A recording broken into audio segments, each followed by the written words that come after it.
Christmas decorations are coming out in droves here in New York City, and today we're going to wander around again in Midtown, which is such a lively, wonderful place. There's always so many things here to do in Midtown Manhattan. And we're gonna see what else is up if we go off 5th Avenue towards 6th Avenue. Look around one of the most busiest areas of New York City.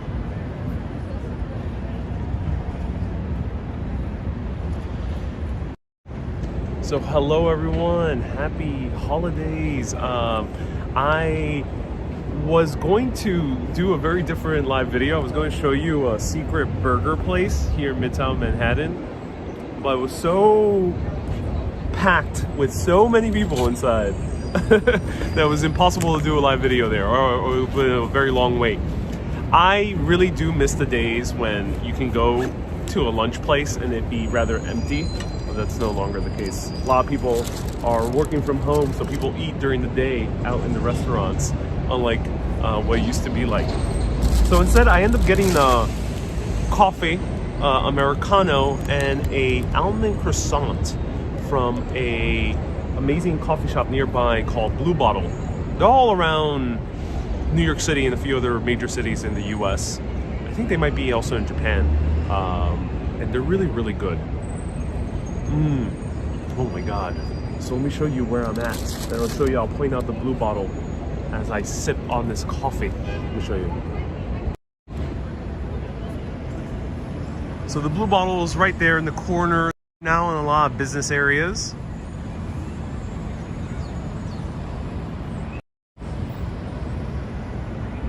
There are a lot of business areas, which is nice. And there's a gorgeous tree right over here in 6th Avenue that beautifully is framed with the skyscrapers right behind it, including the Magnolia Tower.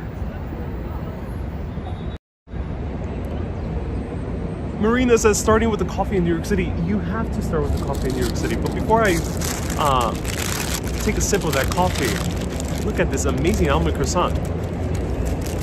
Look at that. Wow. Okay.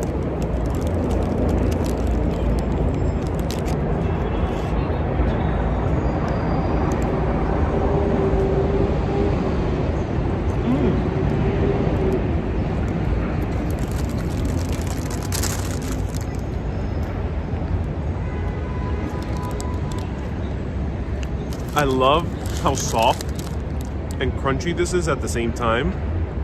Great croissant. First time I tried their new croissants here at Blue Bottle, they used to have more kind of run-of-the-mill croissants. This one looked a little bit more fancier. It comes from a place called Bien Cut in Cobble Hill, Brooklyn. And I love the new style croissant. It's a really, really big, heavy croissant. Definitely not French style because it's so dense in the middle. And that's because that's kind of a very typical almond croissant, to have that dense almond flavor right in the center. But great outer shell, a big heaping of powdered sugar, and the great almond taste that is authentic almond, not the fake synthetic almond.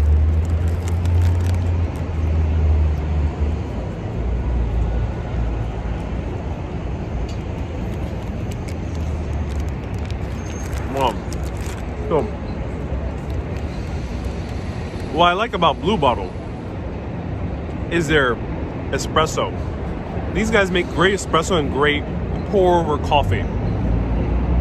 Don't do the cold brew. Cold brew is nothing special. There's better places for cold brew.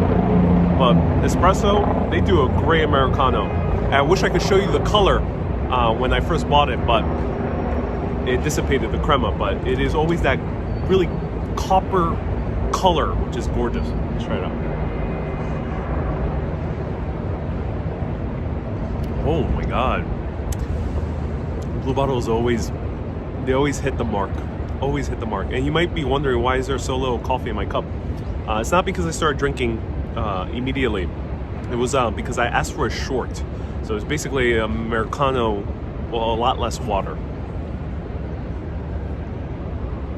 Oh, that's so delicious. That's so delicious.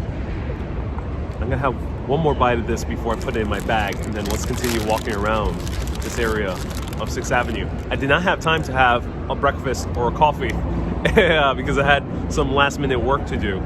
And then I wanted to show you a secret burger bar. There was way too many people in such a small place that I couldn't show you that either. So this is my last minute resort, is to show you a good coffee. A lot of people have been asking for coffee.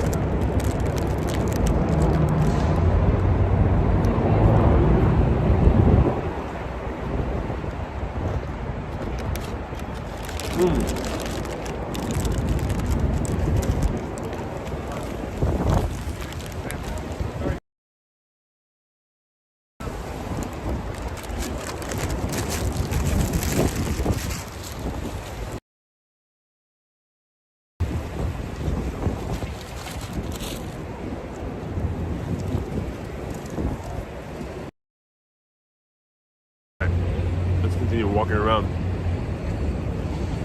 Susie says that thing is huge. It is. That looks so good, says Wayne. It really is. That is a great croissant. I'm blown away. Hey, Wendy. I'm having a cup of coffee too, but no flaky pastry, says Lori. Oh, common pastry found in Hawaii. Let me know. What's the common pastry found in your area of the world? Let us know.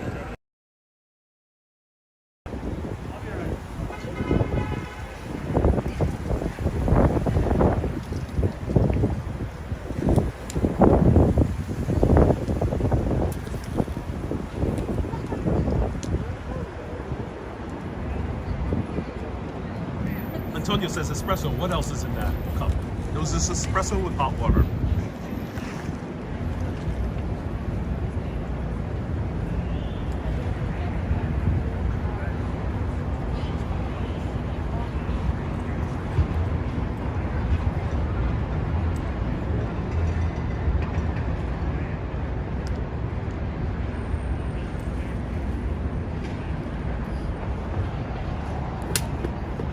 Susie, you're having afternoon tea. Ooh, that's good. That's awesome.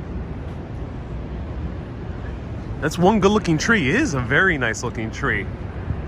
So this is located at 54th Street and 6th Avenue. It's a pair of trees because there's another one right in front of the blue bottle, which I'll show you right over here. Beautiful decorations in this building. AB. Don't know this company. And we see the super skinny skyscrapers of Billionaires Row popping up.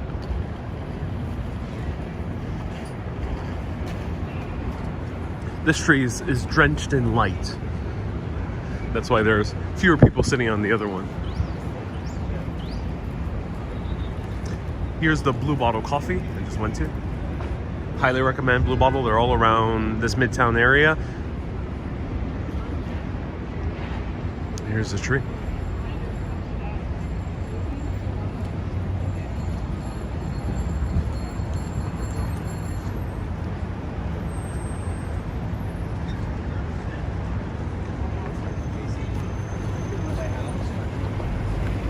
Maliki says, are we near Grand Central? We are near Grand Central. Yeah, actually we are. But let's walk along here.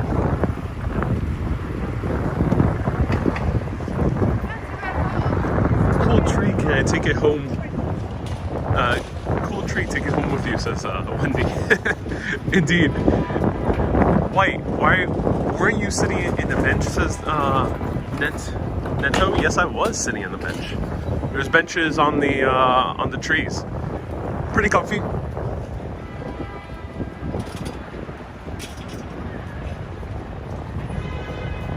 It's getting cold.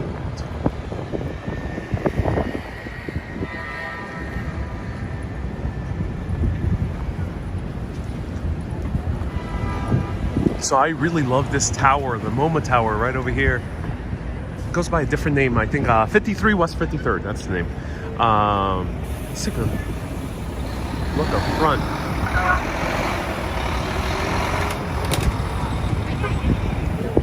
Might be doing another coffee pastry crawl with Action Can and Walk Right By.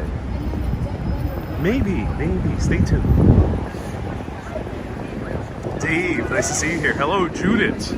Welcome. Hello, Panajotis. Nice to see you here.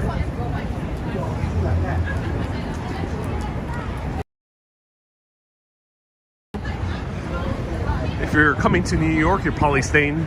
You might be considering this hotel. It's very centrally located. I'm not sure how the rooms are, but it's very centrally located. There's always conferences here as well. Hey, Vasilios. Oh, Vasilios, I haven't seen you. Will this be a mega walk? No mega walk today. But next week I will be doing a Christmas extravaganza.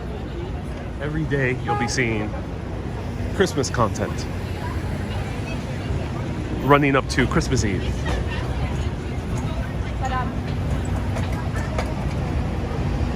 ABX Girl says, I'm working from home. Where are we now? This is 6th Avenue on 53rd Street. And right here is one of the best streetcars, in my opinion, for food. Is the Halal guys. I love your videos. Very well filmed. Thank you very much. That's Air Game. Oh, I'm so glad, Air Games, that you enjoyed it.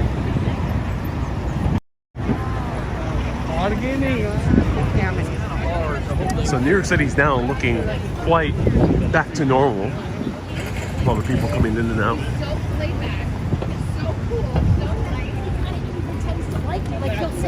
So here, I highly recommend if you're looking for a quick bite. It'll be less than $10. So it'll be somewhat of a budget in this area. And this is the Halal guys. Really great food for a streetcar, that is. And here's the other side of what 53 West 53rd. Beautiful building, built by, I think his name is John Nouveau, if I'm correct, the architect. Where's Spider-Man, says JK? I'm not sure. I'm trying to find them myself. Hey, Susan! Tuning in from Twitch. Welcome. We crossed 300 subscribers on Twitch. It's happening, everyone. I'm going viral on Twitch. Can you do a video on good eats on the budget, says Dwayne. Yeah, maybe. Yeah, actually that would be an interesting idea. Are the same Halal guys competitors on the other side? Okay, so here you need to watch out. This is 53rd Street right over here. This is the only intersection with the Halal guys. And they're in yellow, but don't be deceived. Because here, there's two other guys in yellow. And no one's waiting around for them. Well, it's because they are not the Halal guys. They call themselves the original guys. But they ain't original. And they weren't nowhere near the first guys to be there. Nor are they that good. So don't be fooled. Don't go on 50. Go to the place on 53rd Street. 52nd Street, do not go. Well, I'm not sure if those guys are bad. I just know they're copycats. And they're trying to be copycats, doing the yellow thing and everything. If they were really that good, they would not be copying. Sometimes, you know, if you're doing some good food, you don't need to copy necessarily. Unless if you're trying to pay homage. But they're trying to just deceive the poor tourist or New Yorker that doesn't know where the real Halal guys are. Or the impatient one.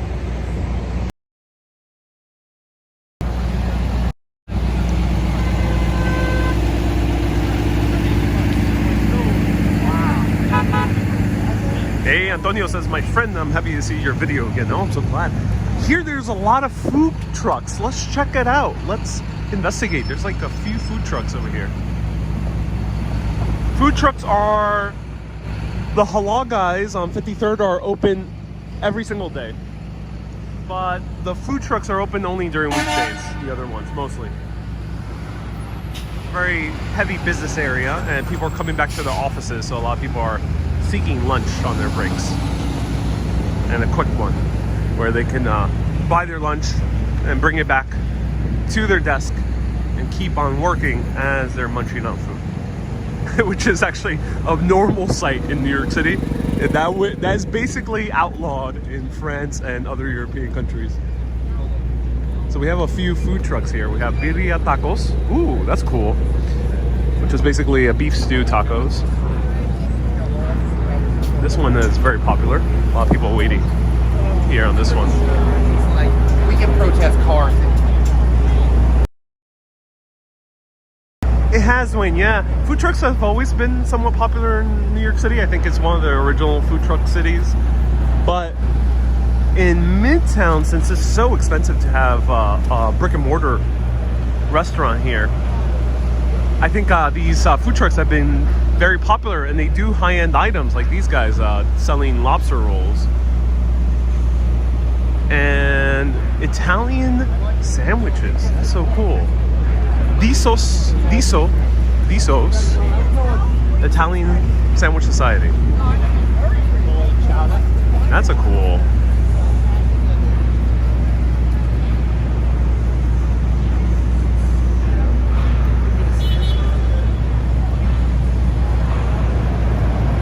Susie says, wow, even lobster, yeah. So I don't know about these guys. I haven't tried them.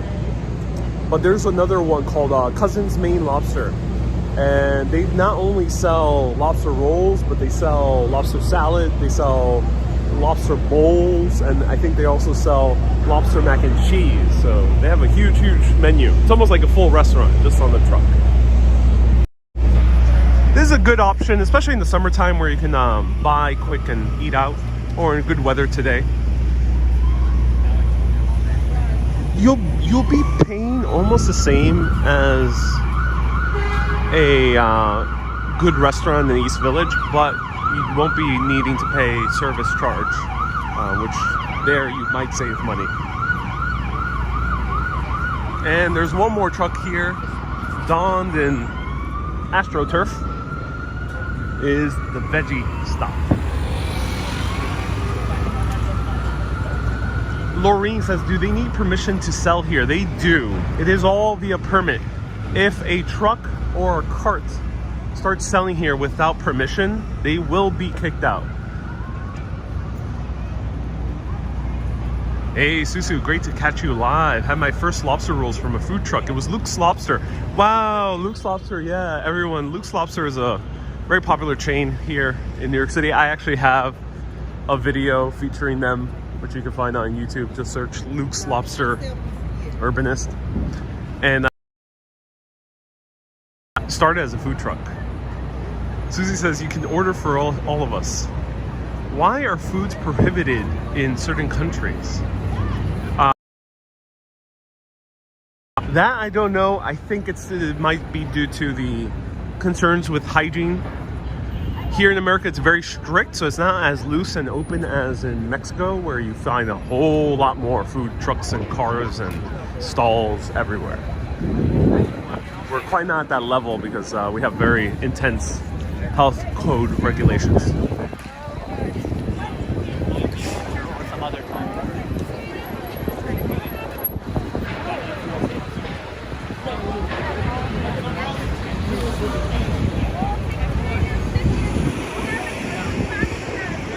Hey! Albino says, adoro New York. Yes. I'm glad you adore New York. I'm glad you do. Hey, Susu.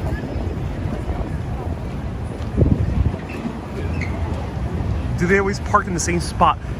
It depends on the truck. I think some trucks have a permit to stay at a specific spot for a specific amount of time.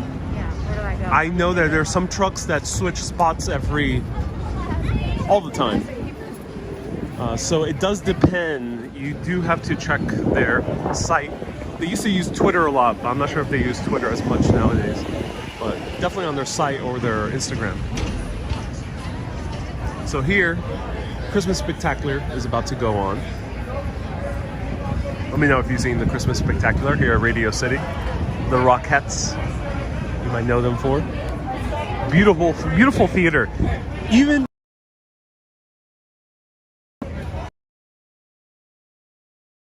that type of kind of kids show, it's worth it just even going into the venue. Radio City is truly a landmark of New York City. Stop texting.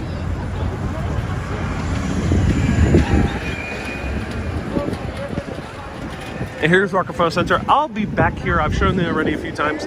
I'll be back here. I won't show it to you right now because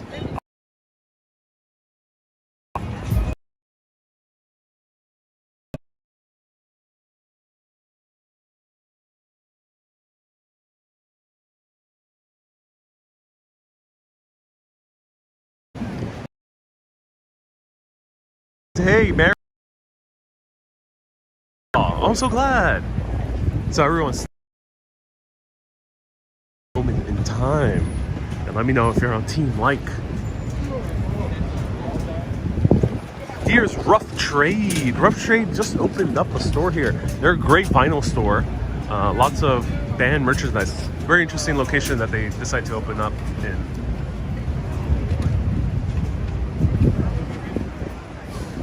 Janita says, ooh, I was at that spot. Ooh, I'm so glad. Magnolia Bakery has a long line. Video about it. This specific location. Owned by two Irishmen. To sell it to Rockefeller as he was building his Rockefeller Center.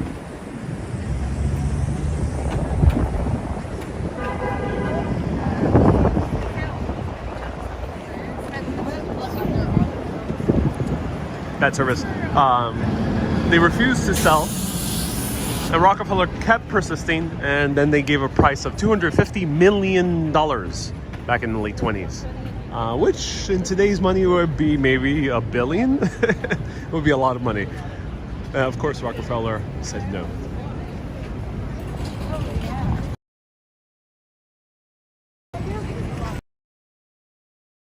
Rain, nice to see you here. Wendy is Team Love. Like. Panajotis is Team Like. They're building something here. Someone earlier asked, where is Spider-Man? Content.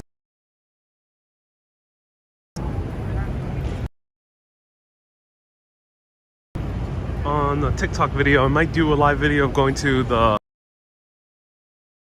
side. Stay tuned to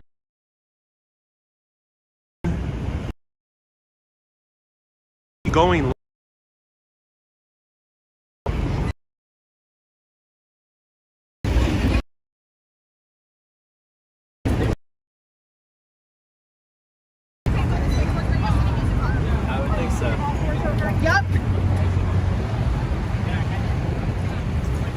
Wow, this is way more full. Now we're really gonna get back to normal. Yeah, bad signal. Yeah, bad signal. Lots of construction, subway tunnels underneath us.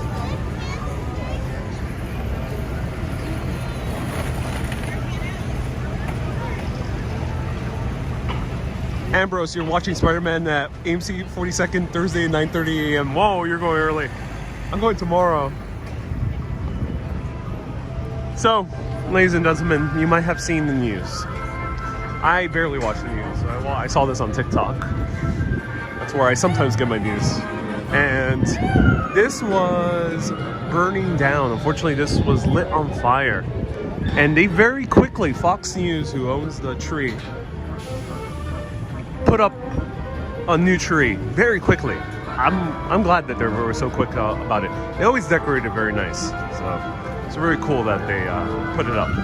But yeah, this was the tree that was in a fiery blaze just last week. Due to, I think it was an arsonist, if anyone knows for sure. I think it was intentional, which is a bit sad.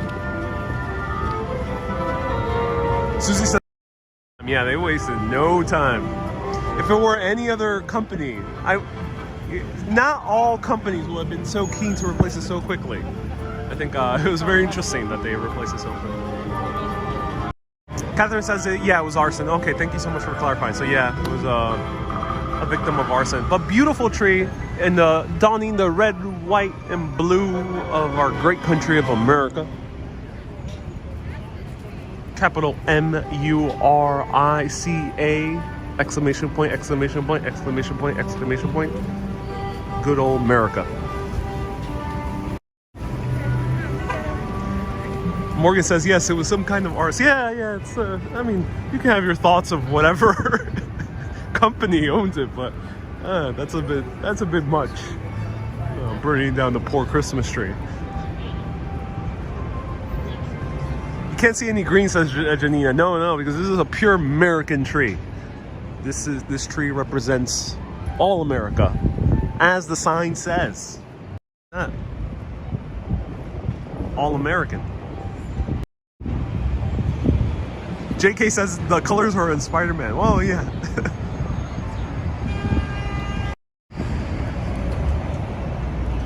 All America. There we go. You know who else is American?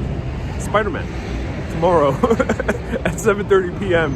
I'll be going live, fresh out of the theater, giving you a New Yorker's review of the Spider-Man No Way Home film, which is the third in the recent trilogy. And I'll be talking about Spider-Man in the context of a New Yorker. So, because it's a superhero that has always been a New Yorker. And takes place in New York, and most of the films are filmed here. So stay tuned tomorrow, 7:30 p.m. And then about 30 minutes into it, 15 to 30 minutes into it, I will be doing some spoilers. I'm not sure what level of spoilers I'll be doing. I haven't seen the film yet. So they might range from light spoilers to full-on heavy spoilers, but I will give a proper warning. But you'll have at least 15 to 30 minutes of no spoilers. Let's go.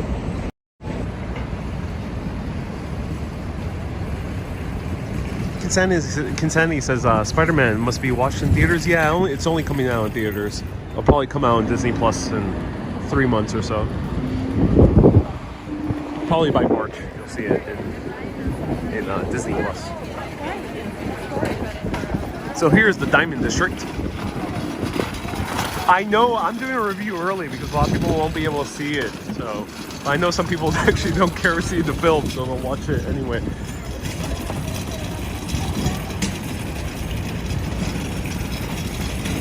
But I'm watching it as soon as possible. I want to get the out of theater reaction. So if you don't want any spoilers, do not watch tomorrow. That's the only time I'll tell you not to watch. Don't watch tomorrow. Just watch that video whenever you do watch it. Ambrose says, one reviewer said to believe the hype. Yes. That's awesome.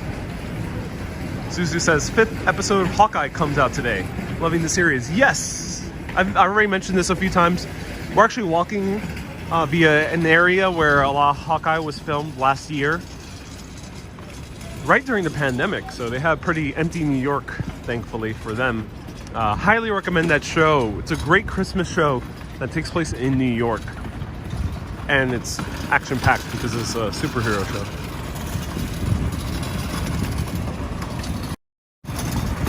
All right, let's go.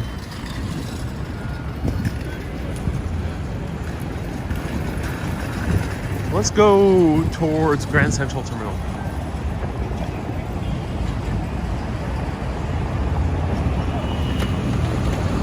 Irene says, when you go watch a movie, do you go alone or go with company? Depends. I have gone alone a lot in the past few years. I don't have really a big crew of people I usually go to movies with. Sometimes I go with someone.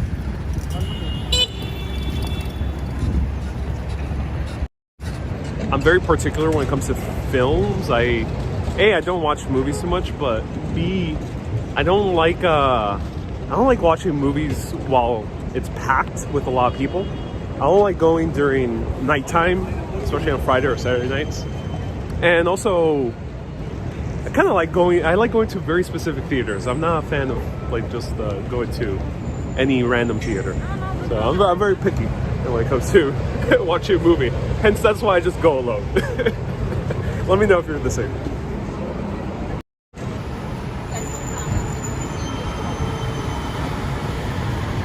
What's your ideal movie going snack? I usually go movie theaters where I buy the snack. It could be French fries. It could be mozzarella sticks. Really love them. I love chicken tenders. That's more of a New York thing. I'm not sure if that's available in other places. But for classic snacks, it'll be popcorn, of course, if possible. If I'm going to one of those fancy New York places, like truffle popcorn. And I like a good Reese's. Reese's Pieces or Reese's Peanut Butter Cups. Oh yeah. Ooh, more food trucks here. Caribbean King. And Biriya. Ron says Ariel has his own theater in his Hudson Yards penthouse. Ron, please keep that on the DL, as they say here in America. Keep that on the down low. We must not alert the public that I have a ultra expensive penthouse apartment in Hudson Yards with a few floors and also a movie theater. Let's cross. Okay. Arlon says, "What's your favorite movie?" Well, this is not a movie show. I'm doing a movie review because it's only things related directly either to cities or to history. In this case, Spider-Man is directly related to New York. As I mentioned many times before, one of my favorite New York films is Nick and Nora's Infinite Playlist. It's definitely not the artsiest of films. If I were to pick a more artsier film, a film with high artistic value, then one of the top ones I would say would be Annie Hall. Is definitely one of the top New York movies, I think, in terms of artistic value. But there's a few others.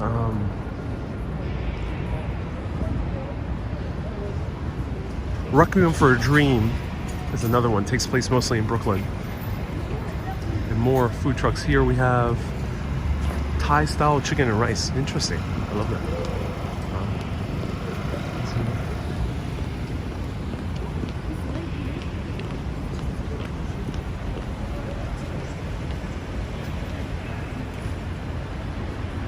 Let us know, what's your favorite New York City film?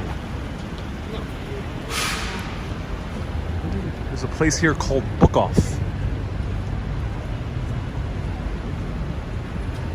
And even got DVDs. This looks like a very old school bookstore / CD store.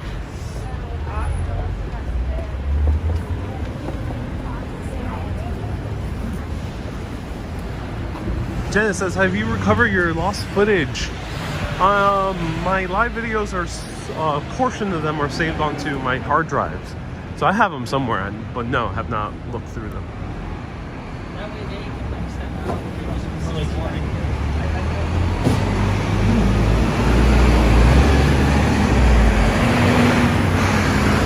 Rub says, do people still buy DVDs? I'm surprised every time I see a DVD or CD on sale. I have no clue how people still buy them. Let me know if you're a DVD purchaser. I'd be very curious as to why.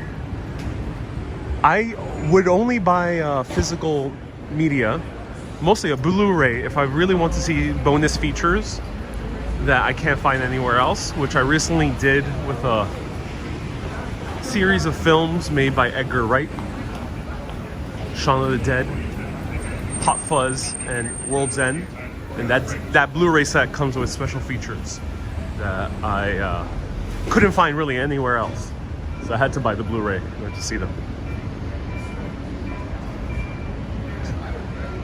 Least favorite is Autumn in New York, says S. Bodie. Oh, have not ever seen Autumn in New York. This street's like Naples, says Antonio. Well, yeah, I mean, Naples is as hectic and as dense as New York. Of course, it isn't as tall. Because in Naples, you're not really going to see buildings taller than 8 stories or so.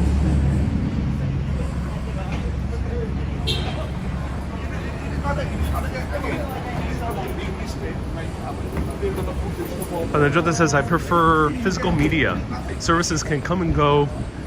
and servers can close and companies can go bankrupt. Indeed they can, yeah, indeed they can. For old movies I buy DVDs, says Shelly. Okay.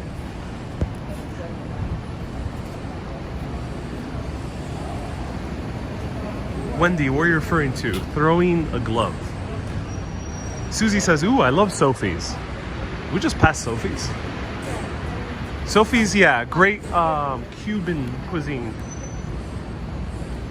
Gary says, God Almighty. Indeed, Gary. God Almighty indeed.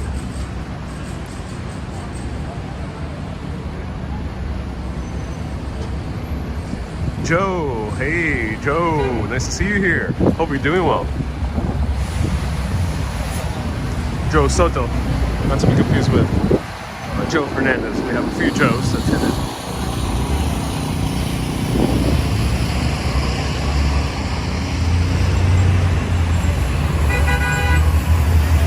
Wendy loves Serendipity. Oh yeah, Serendipity, yeah. It's a great film with the gloves.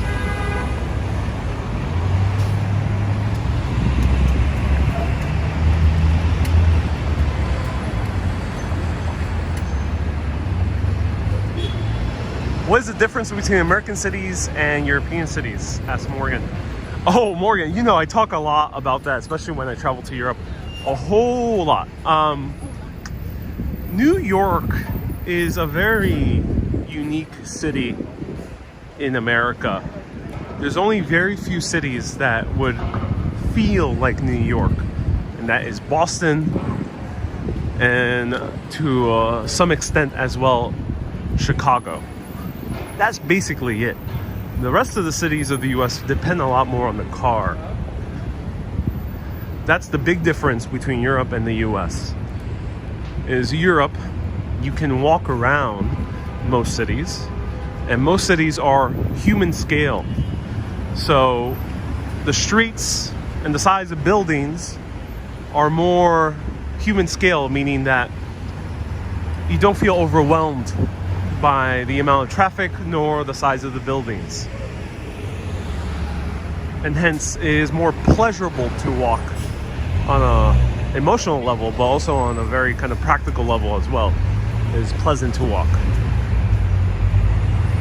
The other thing is a lot of European cities were built before the car. So they were never built on a car scale. A little bit hard to say that word a few times in a row. Car scale.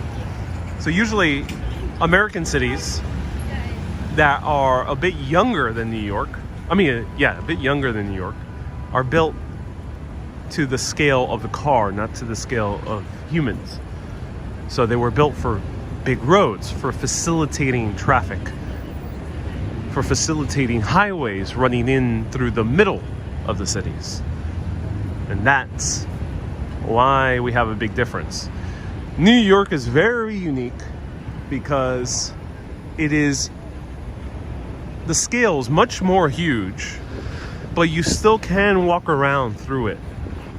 So New York is an interesting hybrid of a car scale to human scale.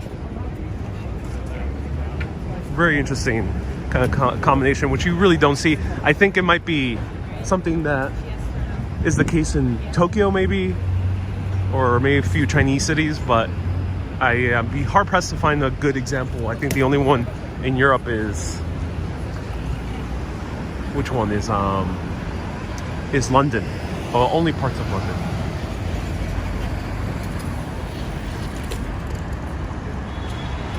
Ocean says, nothing like cozying up with your favorite DVDs. Oh yeah. Oh, the DVD. So I'm playing.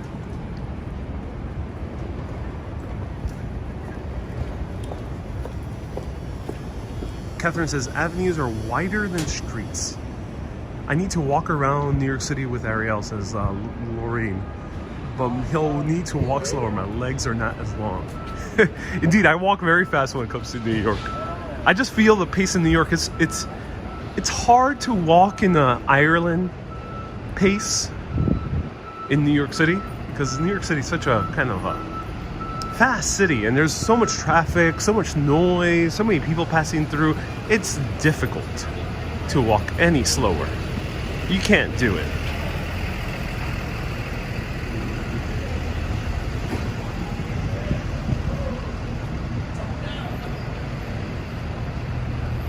Look at that. New condos. Oh, nice little condos.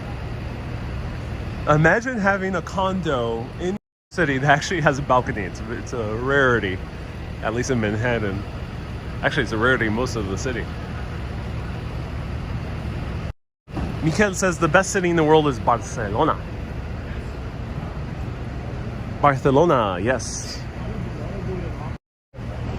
That is a great comment. I haven't been to Barcelona yet. I would love to go.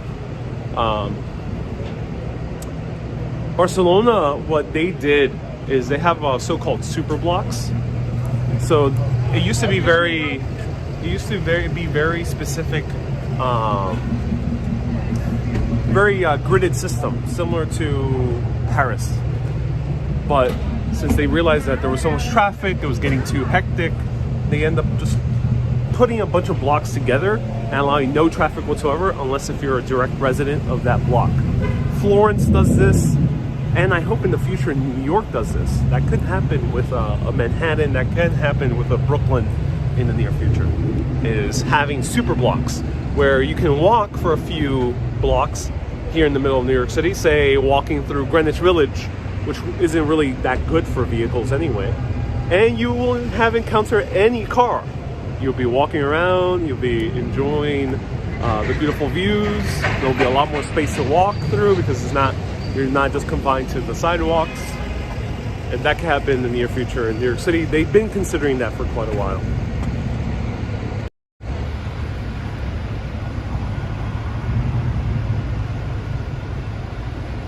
So here is where Avengers Tower would be located, which is featured in the Spider-Man movies. And also featured basically every Marvel film that shows a shot of New York, which is a lot of them out of the 20-something films at this point. And basically what they did in the films is that they CGI'd the rest of the tower on top of the MetLife Tower.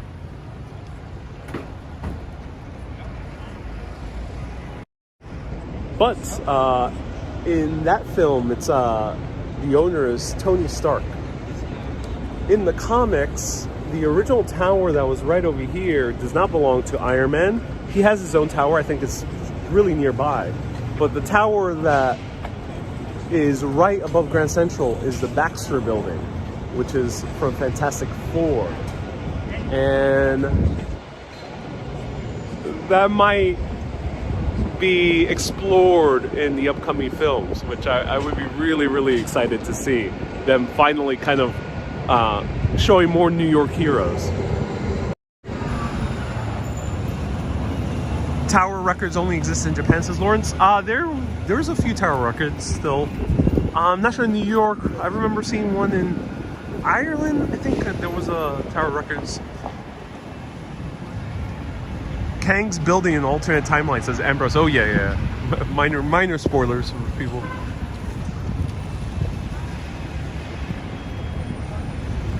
Where's the Grandma Center, says Gary. I don't know. There is a Grandma Center? I never heard of it. If there is, I have no idea. Lauren says Daredevil's coming to the MCU. Indeed he is. Daredevil's neighborhood is on the other side. Hell's Kitchen, down that way.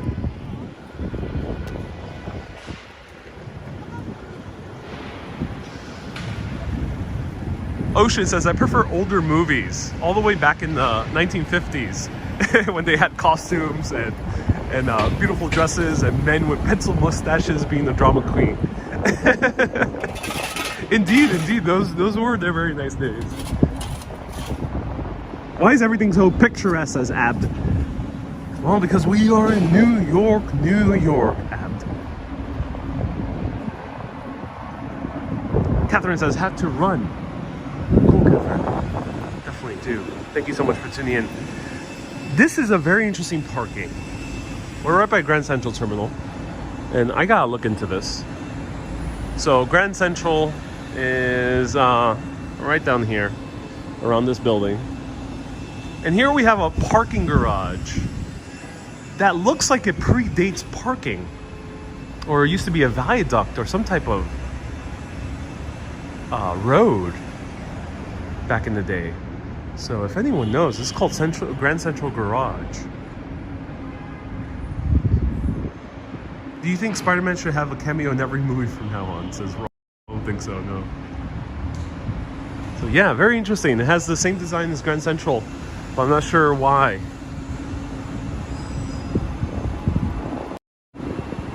Looks like a tunnel, says Lorraine. Yeah, the interesting thing is that it has the same type of tiling as Grand Central Terminal and the viaducts, which are the roads that connect Grand Central Terminal. But it's a parking garage. So either they made it look like Grand Central Terminal, or it was part of Grand Central Terminal and then it became a parking garage. That I'm curious about. Cynthia says, "Watch out for the bagpiper." Yeah, he does play around here. I hope he's doing well.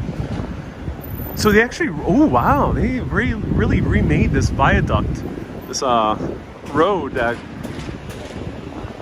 goes around Grand Central.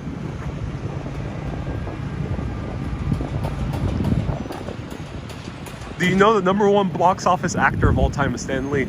Indeed he is, if you were to count cameos or supporting roles. I seem to lose my sense of direction in Grand Central. Yeah, because things get a little bit dense, more compact around Grand Central because they put avenues in the middle through the city blocks, because Lexington and Madison weren't supposed to be there originally, and then they ended just ramming them through the eastern part of Manhattan.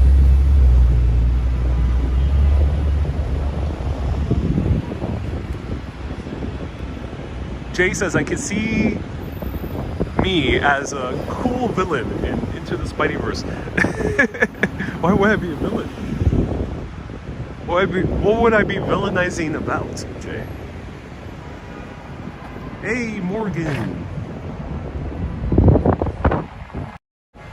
Morgan, thank you so much for the $2 super chat. I really appreciate that. Thank you so much. Let me know if anyone has any questions. Let's see if Urban Space Vanderbilt is open.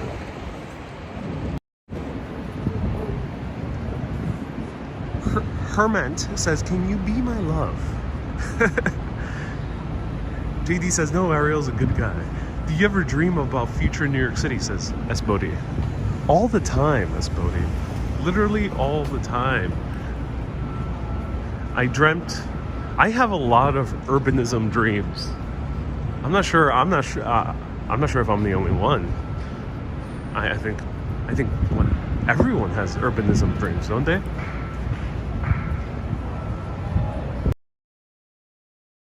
Have dreams of walking in or been to or seen cities or neighborhoods that don't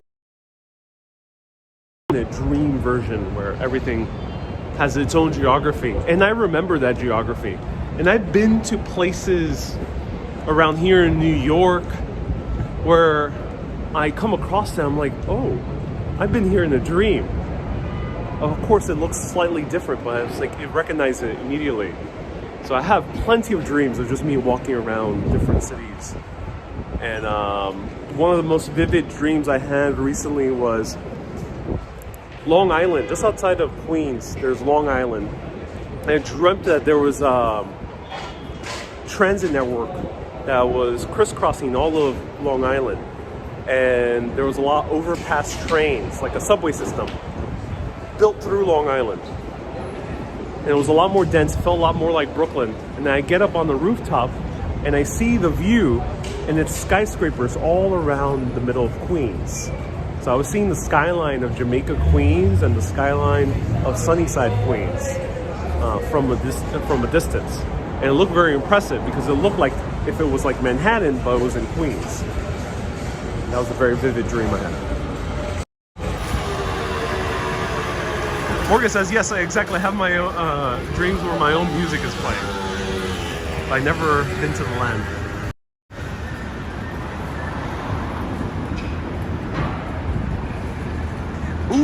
Janice! Janice has uncovered why that parking garage has a very unique look to it. She says that that was actually the main exit for Grand Central's cabs coming out after they pick up people. Thank you so much, everyone. So that was part of Grand Central. It was just the exit for the cab network. All right, let's go inside here, which is a very interesting place to grab a quick lunch here in the middle of Grand Central Terminal. It's a bit hidden. I don't think it's maybe not so well publicized in the tourist books yet, but it's a great place to grab a quick lunch. I've shown it in a few videos already. It's been around. So it's called Urban Space.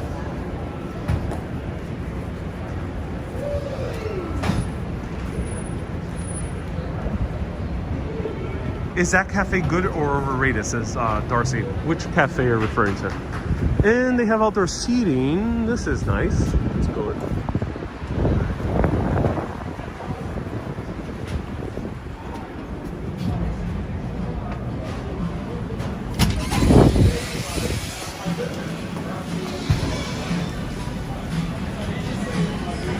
So it's a lot emptier. There's not that many people here, but one recommendation is Dough Donuts.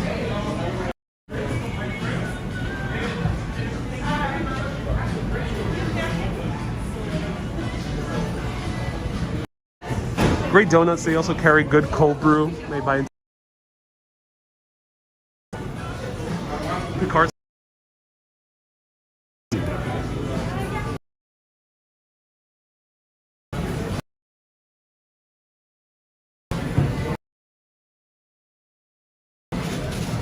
Here's great bao buns. Bao buns are Chinese buns with pork belly or chicken. Really good.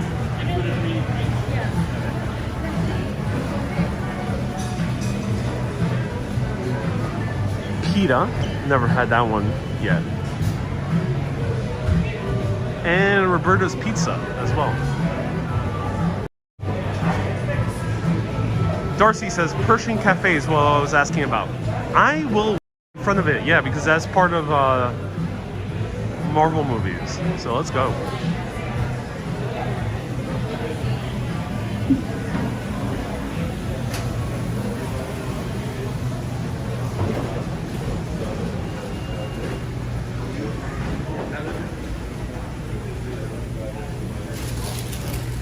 Right here is Partners Coffee, another great coffee place.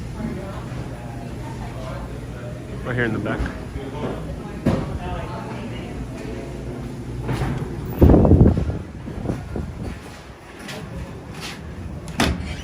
DeVito says, eat, eat, eat. I'm sad that they took away Ovenly. Ovenly was a great bakery that was there.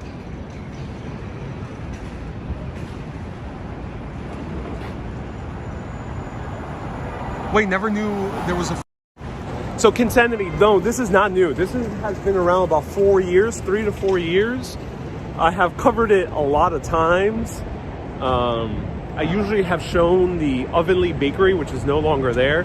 They had the best Brooklyn Blackout cupcake and piece of cake in all of New York. I think they're still open in Brooklyn at least. It's right behind Grand Central Terminal, and I would recommend it. They close a bit early, so I think they close about like 6 or 7 p.m.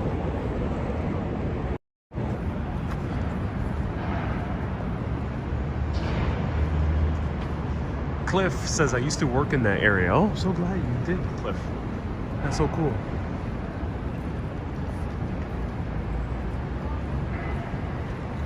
Shiny says, what's the name? It's called Urban Space, is the company that runs it, and the location is called Vanderbilt.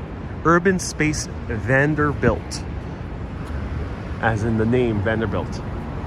So this is the Hemsley building, which is right behind the MetLife building, that has a huge road network passing right through it. And we see it right over here. Chris says, if you like Marvel stuff, I worked on a bunch of it, set lighting. Oh, that's so cool, Chris. Have you done any of those shoots here in New York City? It's Tequilaville nearby. I don't know about Tequilaville. Never heard of it.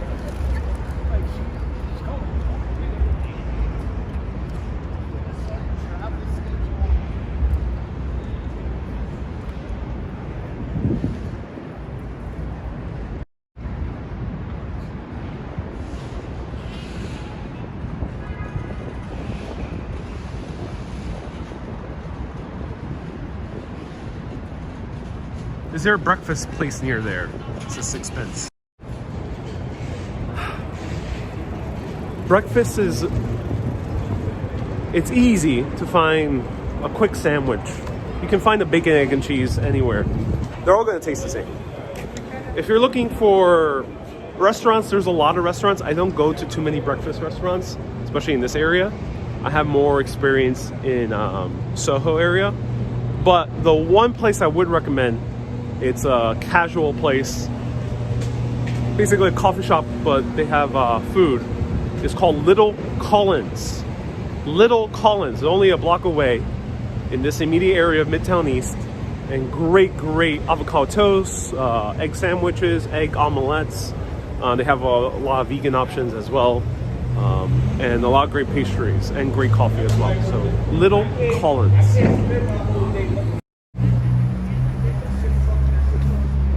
Ocean says bacon eggs for me.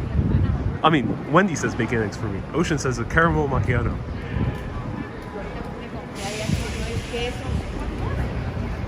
Bagels opens early. Yeah, there's a lot of bagel places here. The most standout bagel that is somewhere nearby is called Essa Bagel, but that's a little bit further up, 53rd Street.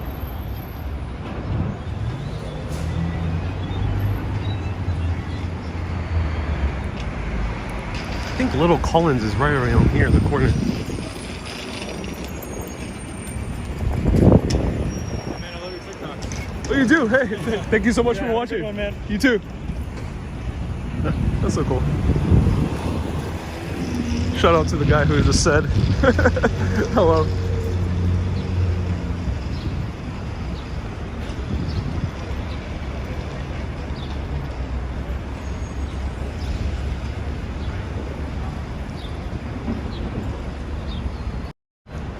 All right, so I'm gonna put a vote up. Let me know what you would like to see. I could show a few things in this immediate area for our final stop. I'll give you 3 options.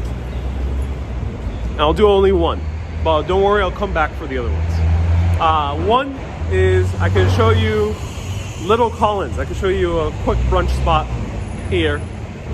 2, I can show you the Marvel locations in front of Grand Central Terminal. Those that's where all the Avengers fighting happened, and then it's also mentioned in Spider-Man. And 3, actually, I could try to attempt to go to Pershing Cafe, which is that cafe underneath the road in front of Grand Central Terminal. So there's only 2 options really. Underneath the road in Grand Central. Pershing Cafe, I don't know if it's good. I don't know if I'm gonna spend, oh, thank you so much, have a good day. Shout out to another guy who said hello. I don't know if Pershing Cafe is good. I'm not sure if it's super expensive, but it is featured in the Avengers. It is famous. It's been around for many decades. So 2 choices actually. Pershing Cafe for Marvel stuff or Little Collins. Let me know. Vote now. Pershing, Little Collins. Vote now, forever hold your peace. We'll see who wins. Fair warning, Little Collins, I have featured it before many times.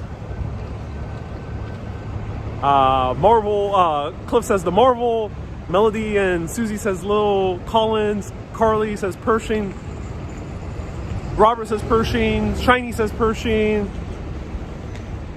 FM says 1 and 2, can only choose 1. Ambrose says I'm holding peace, well, don't hold on too long. Go to the Marvel Falafel restaurant. I wish that it was real. It is not based on the real place, but most New York falafel places look very similar. Robin, Doug, Lucy, Hilla all said Pershing. Cynthia's voting for Little Collins. Wendy says, for crying out loud, go to the cafe. Alex says Little Collins. Loreza, Little Collins. Wow, we have quite a split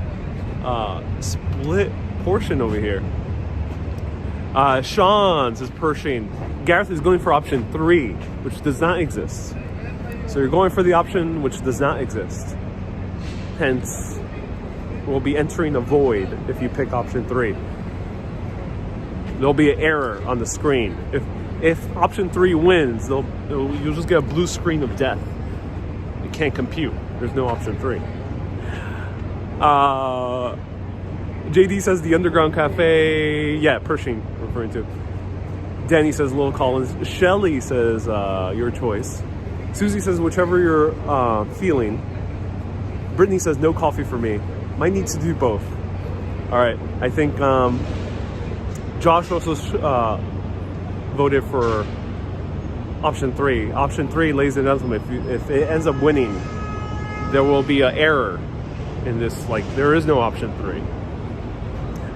Underground may have bad service. It might have bad service. Yeah, that is a risk. FM says C, all the above.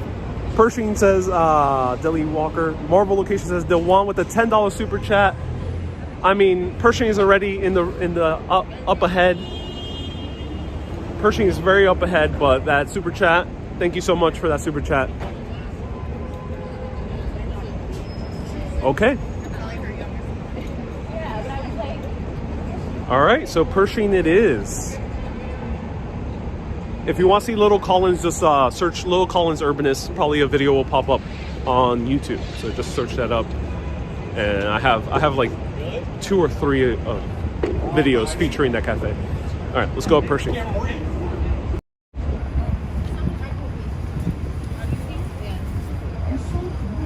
Shiny says Pershing first, then Little Collins. Hey, Sabi from Bangladesh, welcome.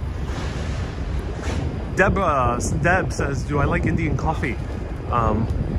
Debrata. I haven't really tried too many specific Indian coffees. It's something that you can't really find too often here in New York City.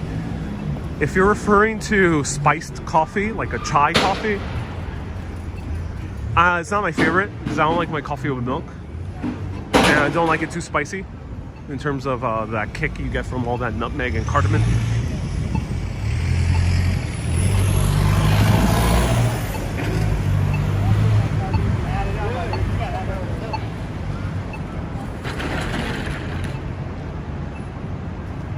Gary, welcome. Nice to see you here, Gary. Francesca says, want some coffee now.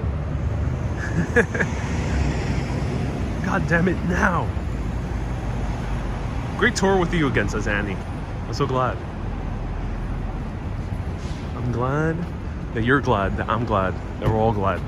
So here is the Chrysler with this beautiful Art Deco exterior. Sexy says, do you need a V card to eat inside? Yes, you do. BH says today's National Tea Day. Oh, it is. Oh yeah, that's interesting.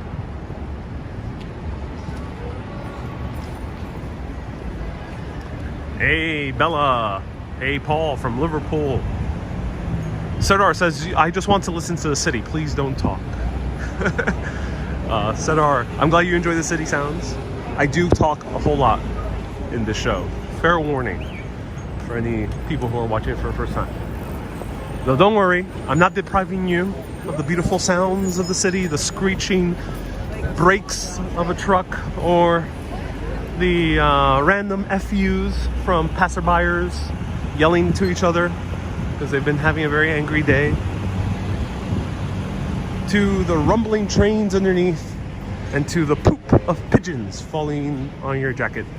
I won't deprive you on that because there are many other channels out there where you can listen to the full soundscapes of New York in immense detail.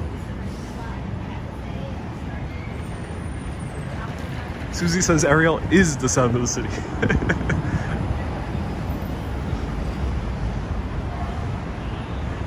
Ambrose says FU is a term of endearment. Well, yeah, New York.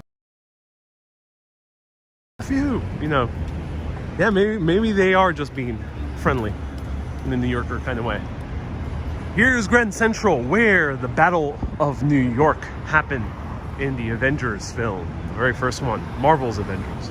Not to be confused with the Avengers starring Sean Connery and Uma Thurman, or the television show called The Avengers, based on a team of super spies. No, we're talking about Marvel's Avengers.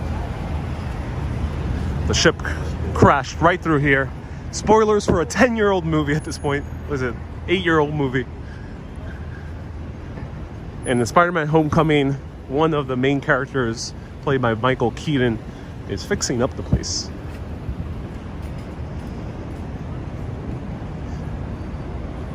Sabby, you're doing laundry. I'm so glad you are, Sabby.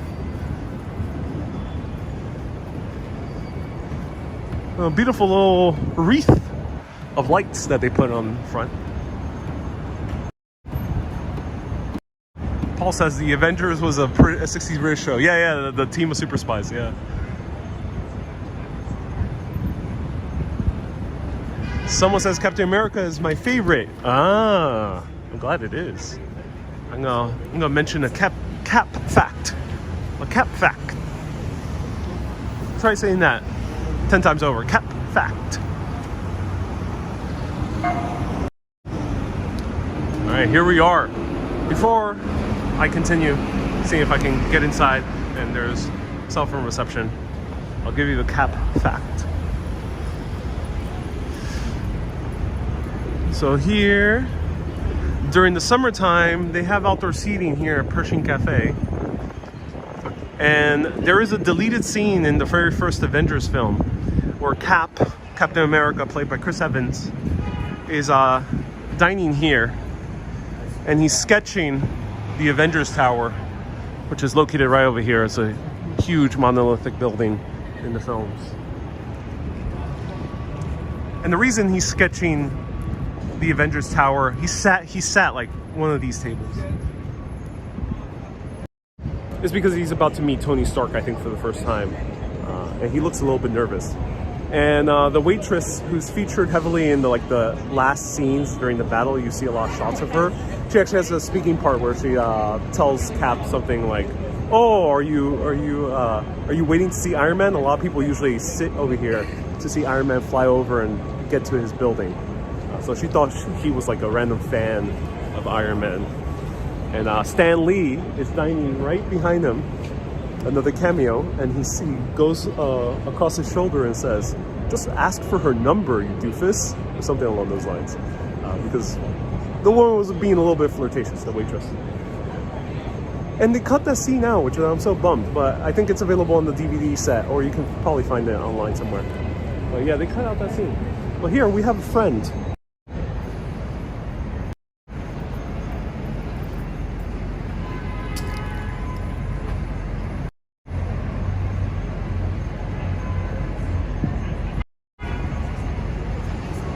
I love Captain Linger. The day he saves may be his own, says Ron. That's a good tagline. So we showed a little friend. I'm not sure if that inspires confidence into the restaurant we're about to eat at. Let's go.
Hey, table for one, please. I do, yes.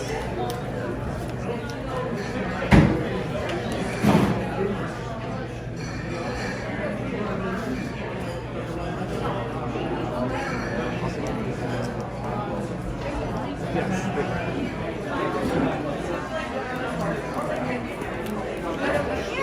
Awesome. Thank you so much. Appreciate it.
I never knew this place was so beautiful. I am blown away.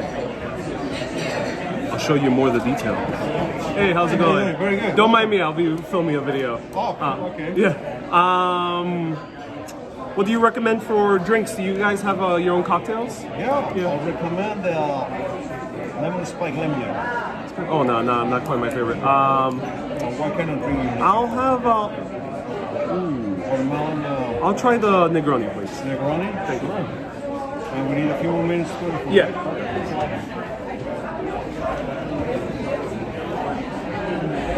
So I had no idea this was so beautiful.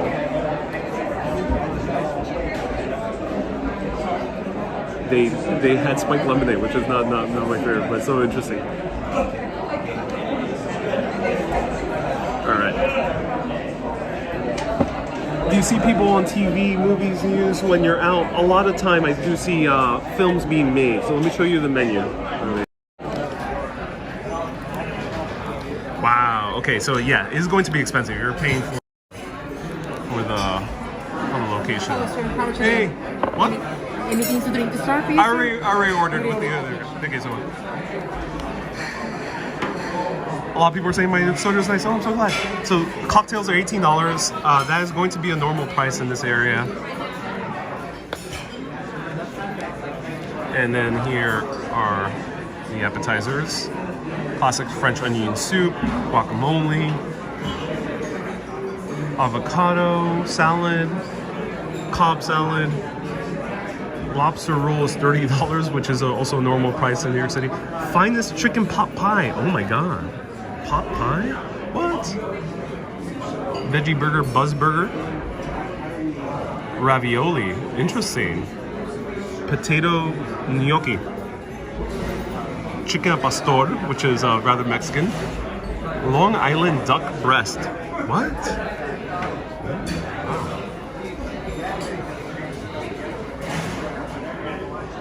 Wow. That's amazing.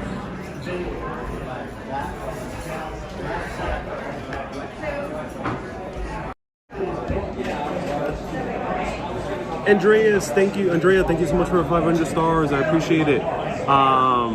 Let me know what you vote for. I'm kind of blown away by a specific option. There's one specific option that I'm just like, I gotta get. Pure Drug says gnocchi, ravioli, Negroni, all Italian. Come on, Italy. There's a little bit more of a specific New York option here that just really people are guessing the pot pie. It says you're warm. Pot pie is one of them, but there was one that when I read it, I was like, oh, this changes everything. Fifi says go vegan.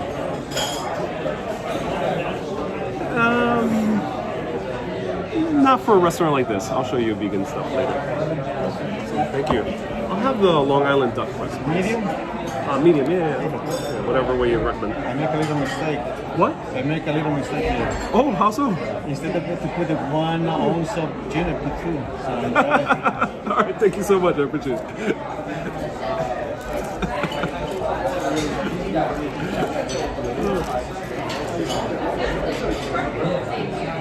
All right, so I end up getting the duck breast, ladies and gentlemen. The duck breast is something very unique. New York, I think. Of course, duck is eaten in many other parts of the world, but being New York, we have also access to our fellow ducks. And they had like a sour cherry sauce, which I think is very New York flavors. Of course, it's not stereotypical because a lot of people associate New York with pretzels and hot dogs and burgers and things like that. But I think the sour cherry, the vegetables, that probably be something that is very local to the area. So I'm very excited.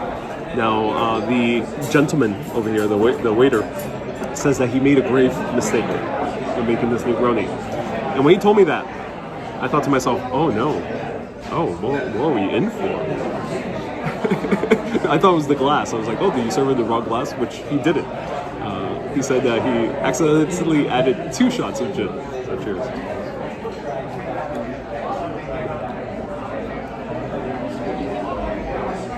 He did indeed make it stronger. Wow. It was good. Wow.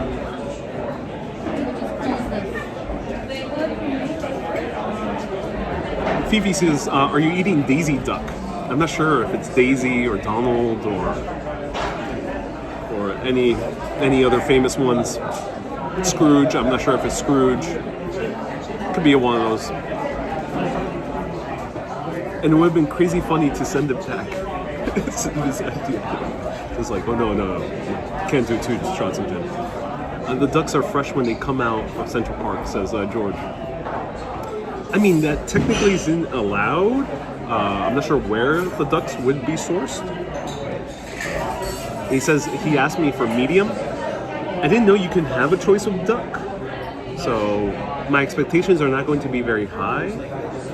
But it seems like rather a unique dish for a place like this. So let me show you the places. Rose, send stars. Oh, thank you so much, Rose, for the stars. I really appreciate it. Stars do count for double this month. So thank you so much for the stars. And April says, no CP ducks. Wow. He truly did make this very strong. So good Negroni, Campari, gin, and vermouth all mixed together. No mixer over here. The only thing that might be watering down the drink is the ice, and that's normal. And apparently he had an extra shot of gin. So it is a bit more of the gin side, but it is a good gin that they use. MDN says medium rare might be better. Yeah, it might be better. Let me show you around. Ooh, duck tastes like chicken? It does. It has a very similar taste profile. It's just a bit more heartier than the chicken.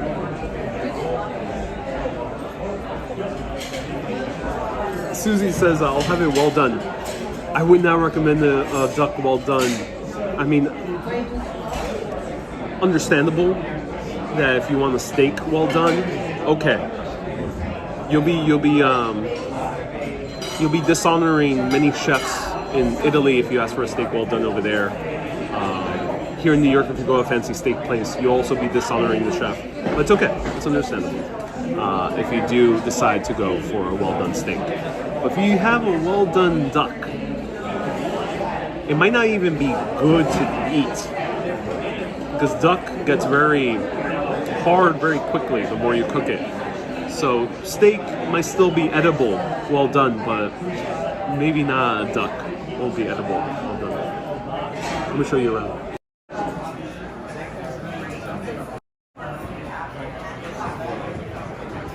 So this is the bar, absolutely destroyed in the film The Avengers. The Avengers were fighting right above our heads. And look at the beautiful Christmas decorations. Look at that. Beautiful. This is a gorgeous restaurant. Kind of looks like a train terminal / train cart with all the wood furnishing and everything. Has a very nice style. I am quite unexpected. I did not think this would be such a nice looking restaurant inside.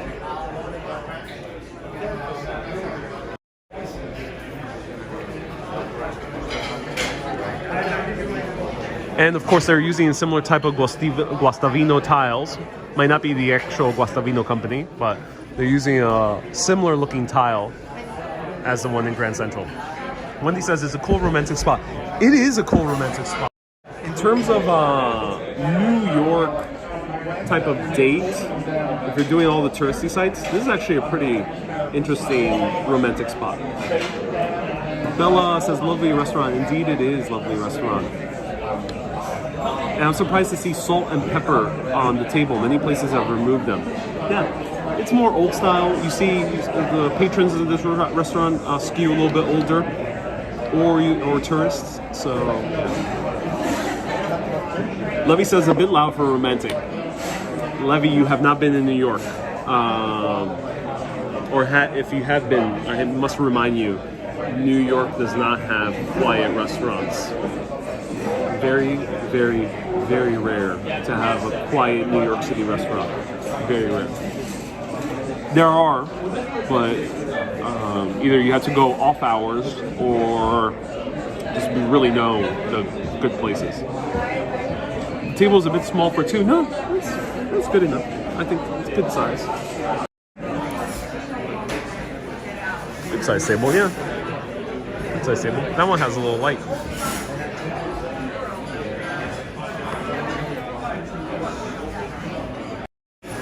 Virginia asks, is the cocktail I'm drinking on the sweet side? No, it's on the strong alcoholic side. Yeah. And there's more gin to it, so it has an extra punch to it. There's more on the strong side. It has no mixer nor sugar added to it. It's pure alcohol. So the most alcoholic alcohol drink you can have. Just like a few other classic cocktails, like the Old Fashioned and the Manhattan as well. Are you drinking on an empty stomach? No, I'm not. I did have a croissant earlier, an hour and a half ago. Do you get some bread with your meal? That is increasingly rare in New York City as well. You don't really get too many breads with your meal in New York City, so it is a bit more rare.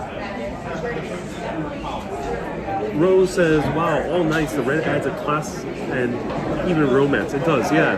This is a very beautiful spot. I'm blown away. This is a gorgeous location. I could ask for bread. I'm not sure if they would charge, just in general. But you can ask for bread. It's becoming more rare in New York City. Older Italian-American restaurants will give you bread. Also, like Spanish restaurants as well.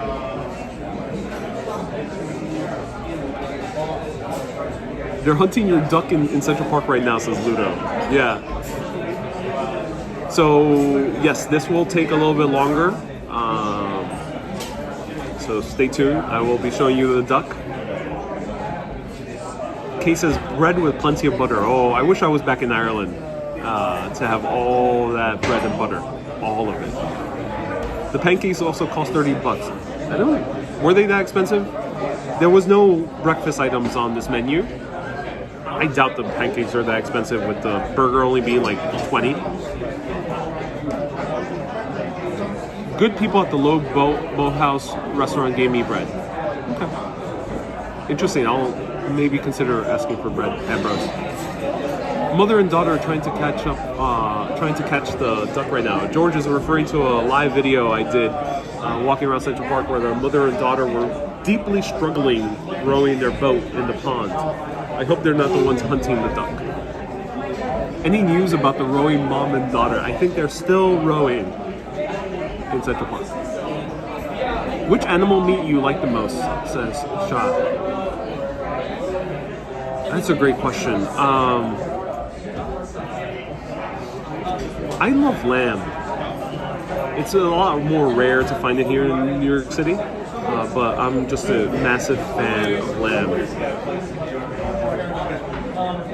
What I would have more commonly in most parts of the world is beef, and I love it when it's stewed. I love beef stew. I just go crazy. Lamb stew, optimally, I would love it, but beef stew is something I would easily order in most places around the world. But But if I'm in a different country, I love trying the local meat. Just like get the local food, but I like trying the local meat. So if I'm in Ireland, I'm gonna try that cow, that beef. All around Ireland, there's a bunch of beef and a bunch of lamb and sheep as well. If you go to a place like some parts here in America, in the South, a lot of chicken or a lot of pork. So better try those. If you are in Middle Eastern countries, like I went to Istanbul, I would recommend also the beef, not really going for the pork, because not that many people are going to be eating pork in Istanbul. Homemade pumpernickel and butter, says Ocean. Isn't the famous Marilyn Monroe scene from this area as Rose? It's where she's wearing the white dress. That is in the same area. This is Midtown East, the neighborhood. That is further down around 50th Street, 52nd Street, and Lexington Avenue. So it's about a 15-minute walk away from here. So no, we're not that close to the Marilyn Monroe famous scene where the subway train is blowing into her skirt. When are you going back to Europe? I hope in 2022. I hope the borders don't close in January. I'm hoping so. Please call your nearest prime minister and or president, depending on the country, or king and queen. There's a few of them still with the king and queen. Please call them up and tell them to not close, to leave it open, at least for me. So if you could do me a favor, call Boris, call Merkel, call Higgins, call them all. Let them know. Shah says, do you taste buffalo? I love buffalo meat. That's very rare to find in general, even in Italy. You'll find more buffalo milk products, specifically buffalo mozzarella. So I highly recommend trying buffalo mozzarella when you can.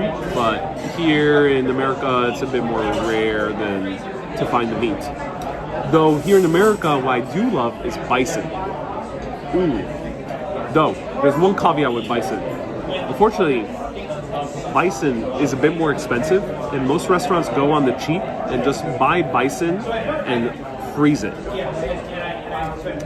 So unfortunately, you're having frozen meat. It's such a great quality meat. I'd rather not have frozen bison. But if you can and have a fresh bison burger, oh my god, it will change your life. Rock says, I'll call Boris for you. Oh, thank you so much for calling Boris. I appreciate that. Susan says, different animals. Right. Yeah, there's a lot of different animals. Here you'll find a lot of vegan options as well. You won't be hard-pressed to find any vegan options. Even in this menu, there's a few options that work. At least vegetarian. Vegan might be a little bit tougher in these older style restaurants, but at least you'll find vegetarian. Good bison burgers in South Dakota, I can imagine, says Darcy. Thank you so much. Yeah, I can't imagine. I can't wait to try bison like from the source, like nearby a bison farm. Well, there's not really farms, but like in the Great Plains where they have bison. Can't wait to try it out. Any news on the Rise New York project? I just submitted what I am anticipating to be the very final cut. So S. Bodie is referring to a mini documentary I'm working on, 8 minutes long, about the history of fashion in New York City, about the overall history of fashion in New York. And this 8-minute documentary is going to be one of 3 documentaries featured in a major attraction called Rise New York. It's going to be in this area of New York City, nearby Times Square. And it's like an overview of New York City's history, done in an interactive way. So I have finally submitted what I'm hoping to be the final cut. That will be the one that will be posted and exhibited for many years to come. Actually, I'm waiting on word on Tim Gunn, who is featured in the documentary, to give the final approval.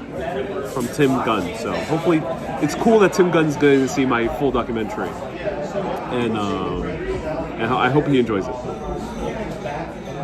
Darcy says, "Wow, congrats! Sounds like a very crowded restaurant." It isn't, but New York is very loud. America is going to always be louder than most European restaurants. Well, it depends on Europe, but like Italy, it's a lot quieter in the restaurant. Here is much louder. Susie says, "I'm going next week." Oh, I'm so glad you are. I'm so glad you'll be hearing my voice if you go to Rise New York. Go to riseny.co to buy your own tickets. The waiter dropped something, but that's okay. Oh, wonderful. Yeah. Thank you so much. Can I also have some bread, please? Ooh. It looks good. It looks good. Net says, actually, for 425 people, bring the bread. Yeah. So, yeah. A waiter dropped something. Soda, it seems it popped. And the woman reacted very strongly. But she's okay. It seems like it was a miss.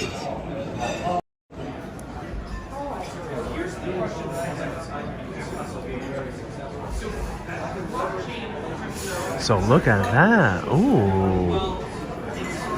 So as I mentioned, yes, this is going to be an expensive restaurant. We are in front of Grand Central after all. But that does look like a nice piece of duck. It is exceeding my expectations a bit now. I'm getting a little bit more excited. I'm not sure what the veggies are below it. AR says, I think she got starstruck when she saw you.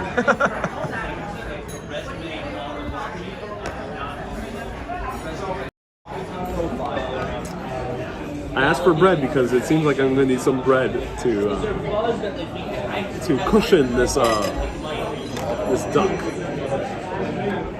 Holy smokes, that's a large portion size. So yeah, do let me know. I don't order duck breasts too often. Let me know. What do you think of the portion size? Is it normal? Is it big? Let me know. $28. Let me know if it's big for $28 in terms of American standards. It cut very easily. That's a good sign. It cut very easily. It's cooked medium rare, which is nice. He said medium. But I'm glad they didn't overcook it. So, nice medium rare duck. Nicely charred on the top, so that means they did know how to cook it. At least it looks like they knew how to cook it. I'm skeptical because in the middle of New York City, you can't be too optimistic about highly expensive restaurants in major tourist sites. So you always have to be a little bit cautious. Let's try this out.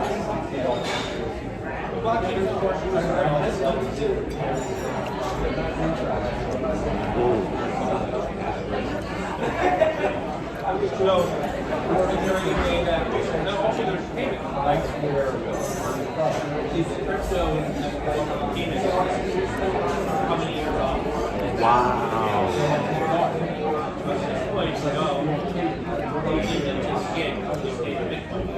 So juicy.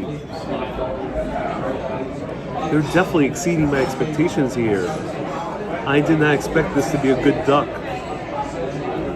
I was already prepared to call this off as like, okay, I just overspent in an expensive restaurant, but that is a good duck. Yeah, no worries. Thank you so much. Thank you. Thank you. That is a good duck. Wow. And they brought over some bread. Oh, nice. Nice toasted, either sourdough or some type of rye bread. That's nice. With some butter as well. Oh, this place is nice. They give butter with a little bit of salt. That is good. So the duck is super juicy, but what really makes it is it's well cooked. Duck is very hard to cook. Because duck, you can't like put it on a hot pan, a hot grill, like you can with a steak, and cook a bunch of steaks, cook a bunch of burgers. You can't do that with duck. Or like chicken, you can also put it on a hot grill and just cook a bunch of chickens. With duck, you have to cook it on a cold pan usually, and it's a bit difficult to do so. because you can't, if you just cook it, slightly overcook it, you're screwed. You're screwed.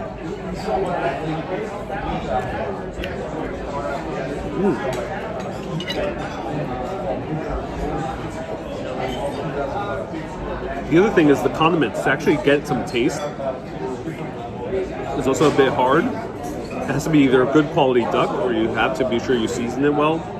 And I love, the duck itself tastes good, great. But the sour cherry sauce that they put on top of it, that's why duck usually comes with the sauce, because it does need a little bit of extra kick to it. Sour cherry, ooh. You can actually taste the cherries. And they did not BS with the cherries. So AR says, what do you mean by cold pan?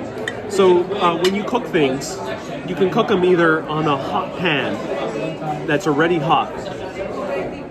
That's ideal with steaks and chicken because you want a crispy exterior, and you want and burgers because you want it to immediately start cooking. You immediately want it to start cooking a lot. The thing is, with the burger or steak, you don't want it to cook too much in the middle. So that's why you put it on a hot pan, a pan that's already hot. Or searing. Sometimes you sear, which means even hotter, very hot. And that's usually for fish, for like salmon, because you want to have a crispy, caramelized exterior, but you want it to have a very soft, almost raw interior. And that happens a lot with very fancy steaks, like in Italy, or it happens a lot with salmon and other types of fish. So you have those two types. But if you don't want something super, with duck, you can't really put it on a hot pan because duck is so thick that if you put it on a hot pan, you're gonna have a very overly burnt exterior, but very raw interior. And duck has to cook more evenly than a steak or certain types of fish. And that's why duck is very hard to do, and you have to put it on a cold pan. That means a pan that's not already heated to properly cook a duck. And it's going to take longer than a steak or a chicken. Well, of course, it's not going to be as long as a pulled pork or as a pork. So that's the tricky thing. It's not as slow cooked as a pork or as a brisket, which is beef. But it's not going to be as quick as a steak or a burger or a chicken. Right there in the middle, and that middle part is where it takes some finesse that I don't have. I don't know how to cook duck. It's super hard to do. I love cooking. Duck still evades me.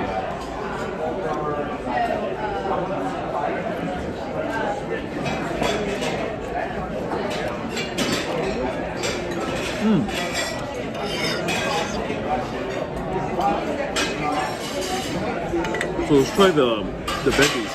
And Thomas says, I'm eating Howard the Duck. May you rest in peace, Howard the Duck. He was a good Marvel superhero that barely lasted any time. My table just shake by itself. I'm not sure why. That was a bit weird. May you rest in peace, Howard.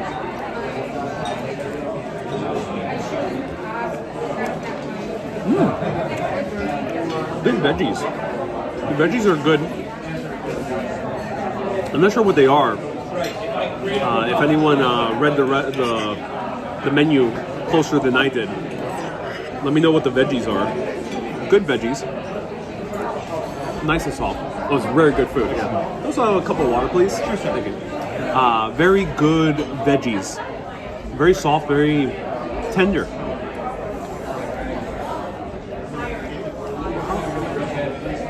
This is very good veggies. I'm a bit shocked. Josh says that was the ghost of Scrooge McDuck shaking the table. Maybe it's us sitting on the other side. Literally, the table just shaked on its own. And my foot wasn't on the table. So yeah, we just had our first Urbanist haunting. Wow, this is very good, very good. All right, I'm gonna try the bread with a little bit of butter. I like how they nicely salted the butter. Are they green beans? anyone can clarify exactly what they are. Ron says it looks like cauliflower. It's not. It doesn't strike me as beans.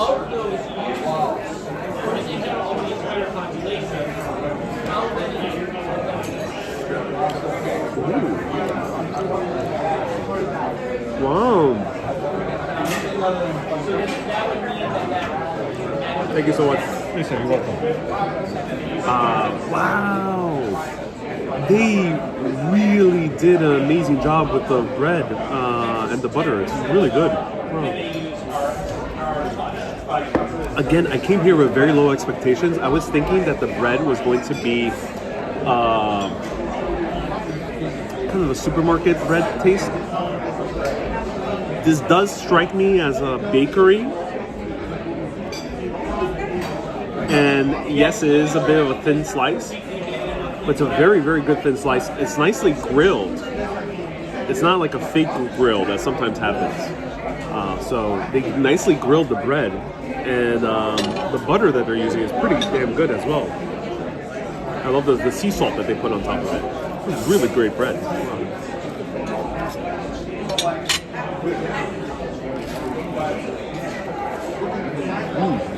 Wow.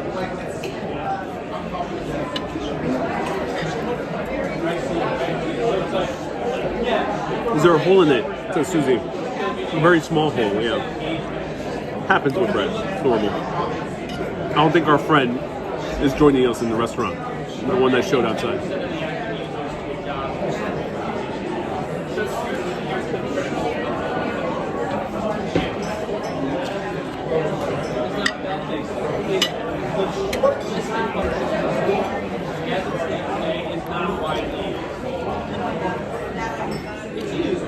Based on this food right now, highly recommend it. This gets a very strong recommendation right now.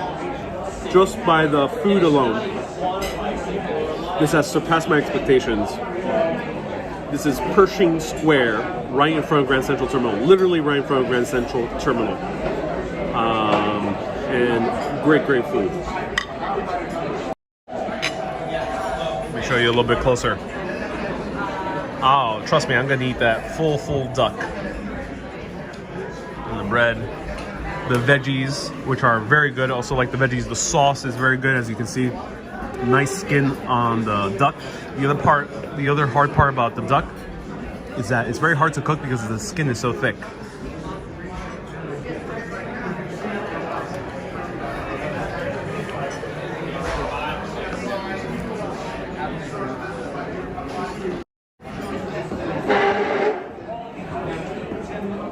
Irene says, is that the double shot Negroni speaking? So I do have a high tolerance. It's very easy to be very drunk and taste food better than it really is. That is definitely a factor, but yeah, despite me getting red because I have what people would call the Asian flush, even though I'm not Asian, I am not at all intoxicated or tipsy, so no, it's not the Negroni speaking.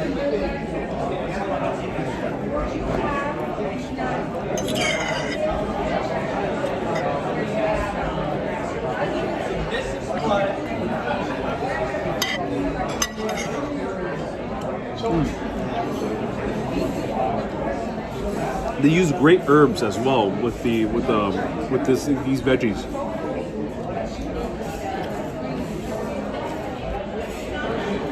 Mark says, nice sweater. Oh, thank you so much, Mark. Scotch and soda. How will you rate the Negroni? It is a great Negroni. Yeah. Great Negroni. It isn't a balanced Negroni because, of course, he put an extra shot in here. But I'm not complaining because it does actually work well, and they are using a good gin. And for the price, $18, they're using good gin, which is good. They're, of course, using Campari, which is normal anywhere. They'll have a Negroni. Not watered down like some Negronis can be. Sometimes they put a splash of soda, but it's a little bit more than a splash. Not quite like that. Catherine says, just got back and you're eating and drinking too. Yeah.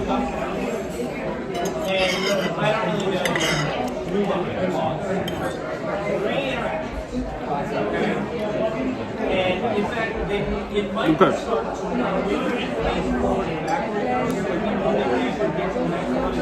My table shaked again. I wish I could show it to you, but I'm not quick enough with my camera. But it shaked again, literally. So let me know if you want me to continue live streaming as I finish this. Happy to answer any questions about New York City or Marvel films because they're related to New York. And tomorrow's the release date of Spider-Man. Let me know. Or I can finish right now, tell you that's great, and then you'll see me tomorrow. Let me know. What do you prefer? Is the shake in and out outbound trains? It might be, Shenta. Yeah, it might be. Might be the trains underneath. Yeah.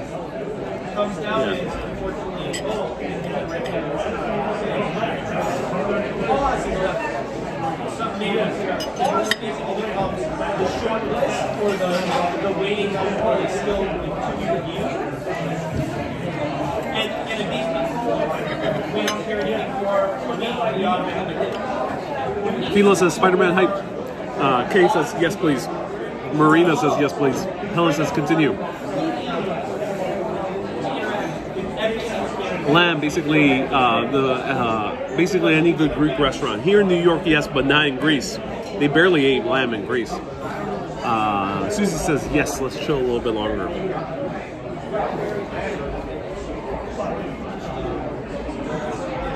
Go on for 50K.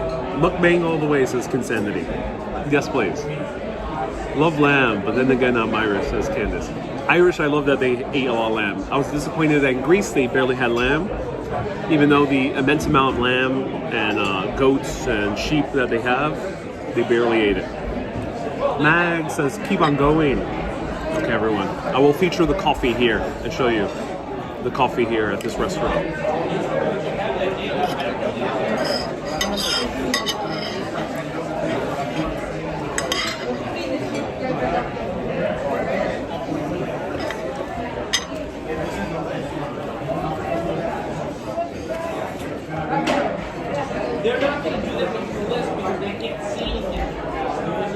Nice, you should go down to Chinatown and have a Peking duck, says Gretchen. Yeah, I do love Peking duck, and Peking duck is really good. There's some great places for Peking duck. I've shown Peking duck dishes a few times already. I've shown Peking duck bao buns. I think I've shown Peking duck dumplings at least once.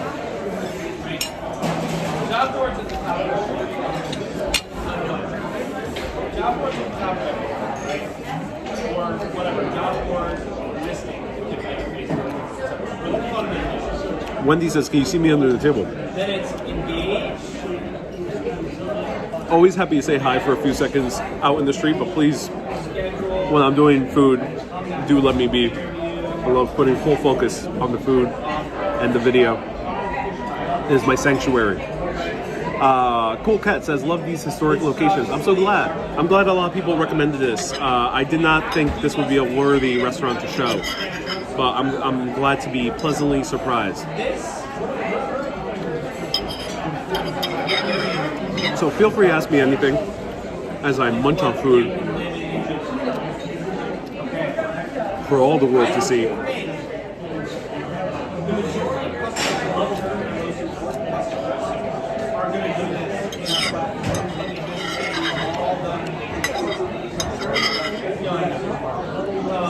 Hey Marty, nice to see you here. Nope, my table shaked again. I think it might be the train, or there's a ghost sitting with me playing footsie. It's one of those two. I think I would have a good lamb and Greek gyro. So as I mentioned, lamb is very common in gyros here in Greek restaurants here in the U.S. Not so common in Greece itself. At least from what I experienced.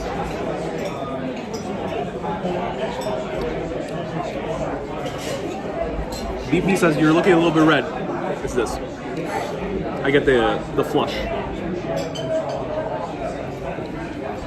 Meaning I'm technically allergic to alcohol. But some alcohols. Actually, I get a lot less flush from ciders. Nag says the ghost wants some duck too. I think he does. Yeah, he or she. I think it might be she. The ghost is playing footsie. Are all the tables shaking? I am looking around. I don't see any of the tables shaking. I wish I could capture this on camera, but it's happening on random moments that I have been unable to grab the camera and show it to you. But I have not seen any other table shake, so I'm not sure. Not entirely sure what's happening.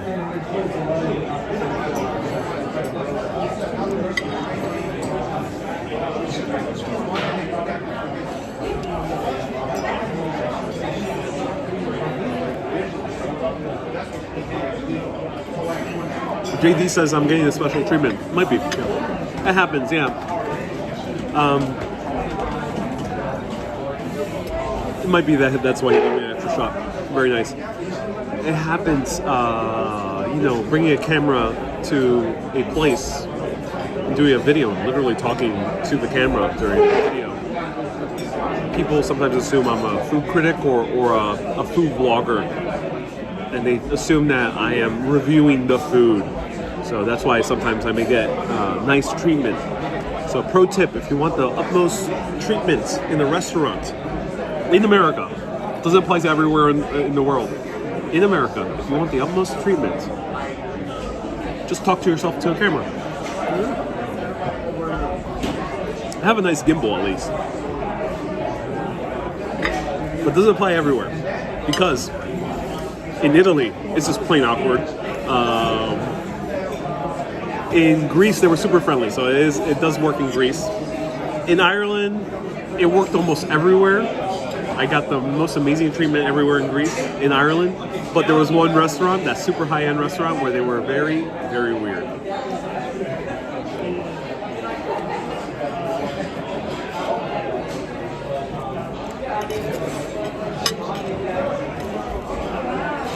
George says Ariel looks a bit tipsy.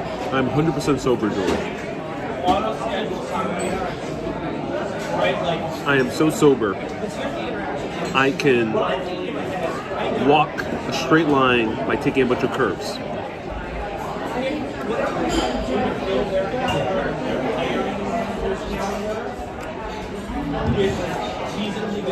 I'm so sober. I can recite the alphabet backwards in random order. Not in regular order, but like in random order. That's the best way to be so sober. Fila says, bending space and time. About 3:13 p.m. in New York City at the moment. Must be having a late lunch and still sober. I am indeed having a very late lunch, yeah. It's the red ceiling giving you a glow. Yeah, it is. Yeah. Every time.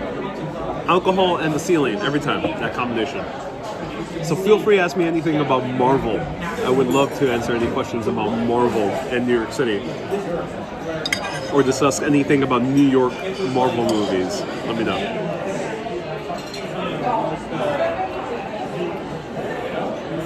Hey, Dr. Tachi. Nice to see you here. Welcome.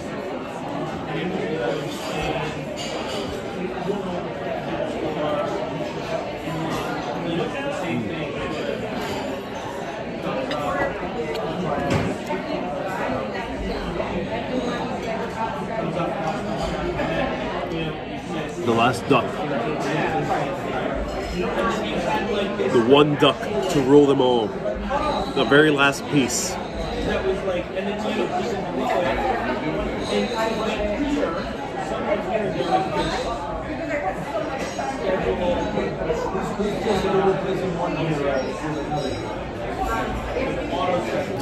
The table shaked again. This time, every time I mention duck, the table shakes. Is it the trains? Maybe. That's a bit weird.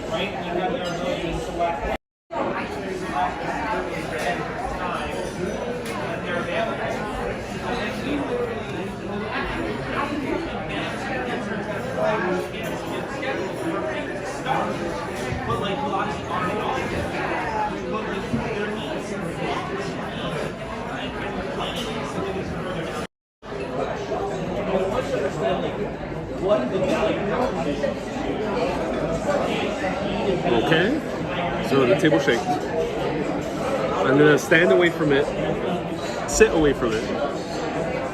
Let's try this out. The last duck.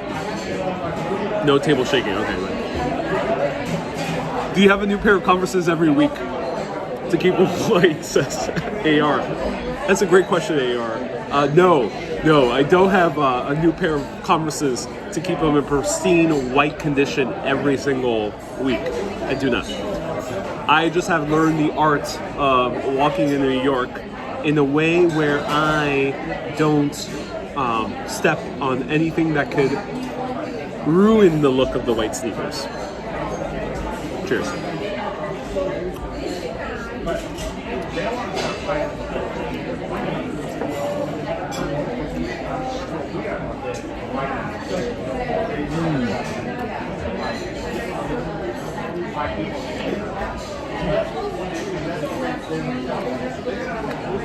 I think it's the trains. There's trains underneath. Josh says, I worked under the Hyatt across the street and feel the vibrations of the trains. I think that's happening.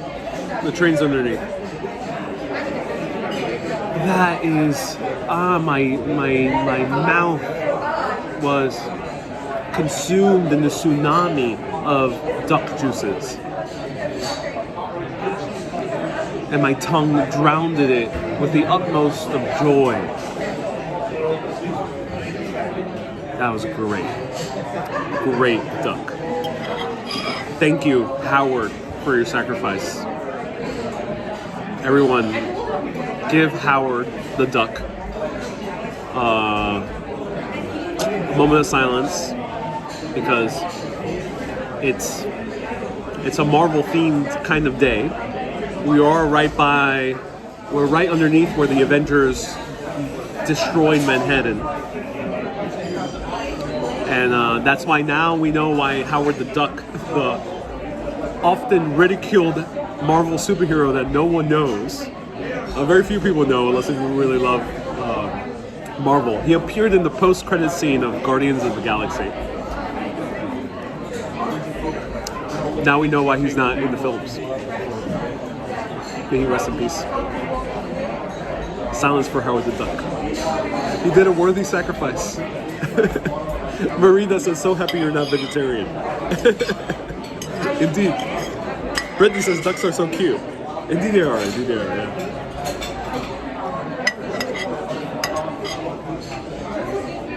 Howard went for the good cause. He did. He was a true superhero for my stomach.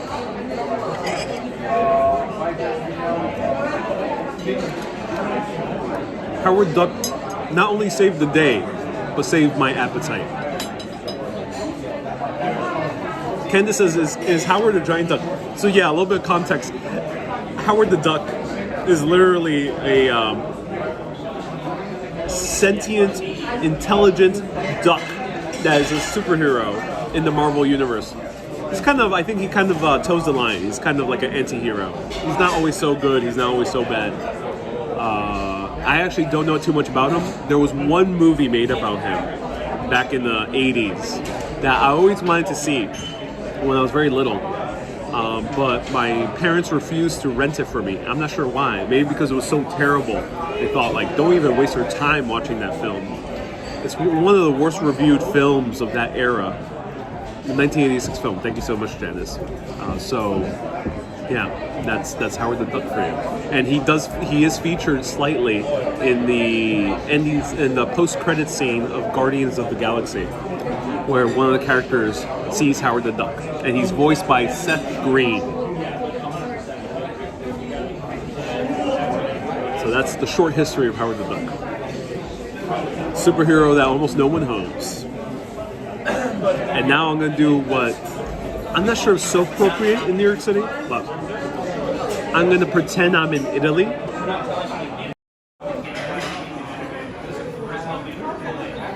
Do the scarpetta. Look at that.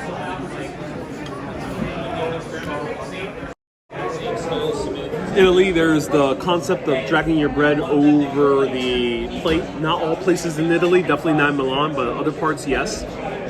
And scarpetta means little old shoe. And this is just what I did. Great juices, cannot let it go.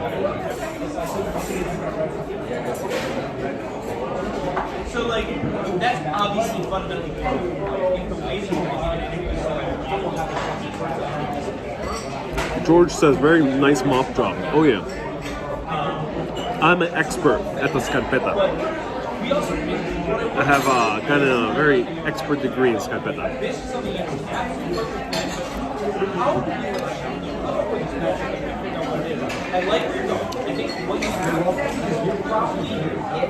So let me know if you want me to feature dessert and coffee. The act of an excellent meal, says JD. Indeed. So vote now or forever hold your peace if you want coffee and dessert to be included. And if anyone wants to sponsor it, feel free to do so. Thank you everyone who's been sending super chats and stars. I do appreciate it. That way I can feature things spontaneously on live video like this and the coffee earlier in the beginning. But let me know if you want to see coffee and dessert. Happy to show it to you if you really want to see it. Remind me of someone I know when you do that to many. We're referring to Brittany, the scarpetta. I say keep on drinking. This is amusing. This is enough drink for me. But I'm always seeking more drinking live streams, but especially joined by a co-host. So stay tuned when I hang out with more co-hosts. Mags, oh Mags is sponsoring the dessert. Thank you so much, Mags. Mags, everyone, huge round of hearts. She's a moderator, an amazing urbanist. Thank you so much for sponsoring this dessert. So we will be featuring a dessert here in Pershing Square before I bid you adieu. So thank you so much. That one shaked really visibly. You saw that the ghost is actually real. Do you need a designated walker, says Ron. Not in New York City, no. The cheesecake looked the best. Let's see.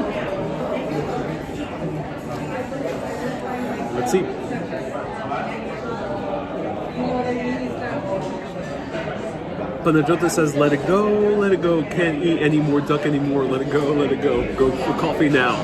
Indeed. Panajota says, rewritten the tracks to Frozen. When's the next Italian dinner? A few people have asked for Italian dinner. Do you want to see more Italian-American cuisine? I'll be here at least for a week or so more. Can I see the dessert menu, please? And yeah, you can take it away.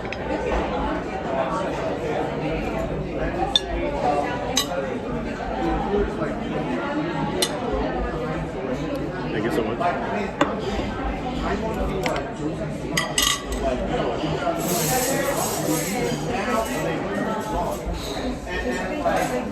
Mira says, Ariel, this is your very nice haircut. I haven't gotten a haircut, but thank you so much. I'm glad you enjoy my hair. Do you like the plate clean? Metaphorically, yes. I would never do it literally, because that is seen as bad manners in the U.S. Pro tip. I'm not sure if any country does see it as good manners. But here, slurping or licking, no bueno. It's not good. Not allowed. Shaky Dave is also sponsoring the coffee and dessert. Oh, thank you so much, Shaky Dave, for sponsoring the coffee and dessert. Everyone, Shaky and Mags are sponsoring the coffee and dessert. Thank you so much. I appreciate that. The tres leches sounds like your dessert. I'm gonna see the menu. I'm very curious. The bread did the licking. It did. Yeah, that's why. Yeah. Let the bread do your licking. That is.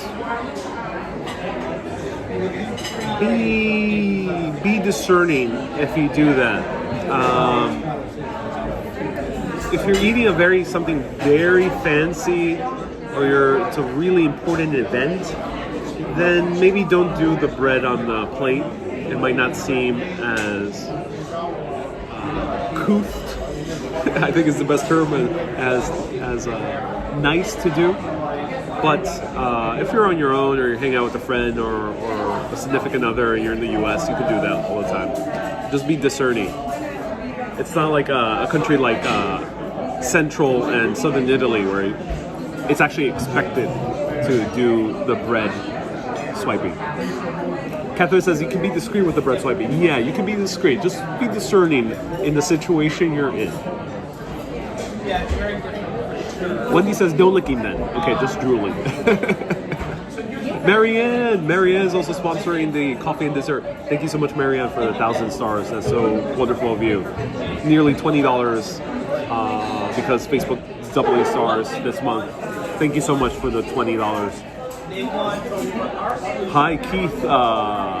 You're Keith from Ireland. Welcome, Keith. I've been watching your live streams this last year. Well done. Keep it up. My pleasure, Keith. Cynthia says I had a bad memory. I had a bad thought. What if they open the door and the creature just runs in? Our little friend outside? Yeah, well, hopefully he doesn't. We'll hope for the best, Cynthia. What about sampling special cakes? If legal. There's very few places where you can get little samples of desserts. Very few places, not really that common. I only featured it once in an Italian restaurant in Florence because that was part of their meal. But yeah, it's very rare to find tiny little cakes. Maybe if you go to an afternoon tea spot, you might find a variety of sweets to try. Try Alice's Teacup for that type of experience. I had a cardigan or two in the late 90s. It was a thing then. So it was my thing then, says Scott. Yeah. Cardigans are coming back. Actually, I don't think they're coming back. I think they're on their way to becoming not fashionable anymore. So, yeah. What's your favorite place in Midtown, says Greg. Sorry, I can't pronounce your name. I'll call you Greg. I think that might be Hungarian. Sometimes those Hungarian names are pretty tough. But, or Romanian. My favorite restaurant in Midtown. There's a lot. I would recommend, this is going to be a very silly recommendation. I would recommend Dallas Barbecue if you are not American. I like that restaurant myself. If I were to hang out for a fun time with friends or family, I would go there for fun. Dallas Barbecue. It's a fun restaurant. It's super huge. It's in the middle of Times Square. The pina coladas are this big. You get a plate of wings, which are this tall. And Greg says, Gresgor says they're Polish. Sorry, yeah, Polish names are also a little bit tough. But thank you so much for letting me know. Gresgor. Do let me know how to pronounce it. The wings are stacked this high. It's a really fun restaurant. Definitely not a date spot. Definitely not a place for a nice night in. But it's a place that's fun. And it's super easy to just walk in and grab a table because it's so gigantic. And the drinks are very strong. So that's very fun. Though, for me, now, Midtown, I think my favorite restaurant right now is Becco. Becco is a good date spot, and it's a good place to go before a Broadway show. It's located in Restaurant Row, and they have this special where there's 3 pastas of the day, and they keep switching them around, and they keep bringing you as much pasta as you want. So you end up getting a choice of 3 different pastas. You can get really filled up just by ordering that meal. It's only like $29, the same price as the duck. Do you have a dessert menu? Yes. You can get really filled up by eating all this pasta. So it's really awesome and really good quality pasta. Thank you so much.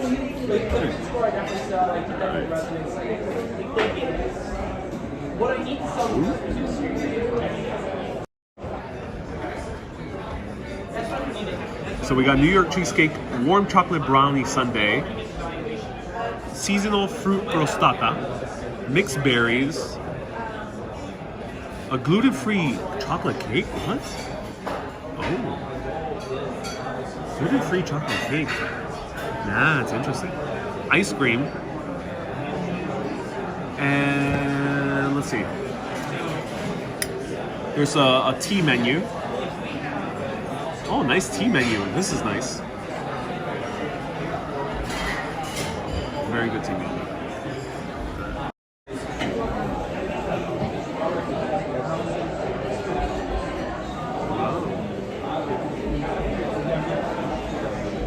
That's kind of cool. Love the cheesecake. Cheesecake sounds very interesting because they say raspberry caviar, which is very interesting. I wonder how they serve the raspberries.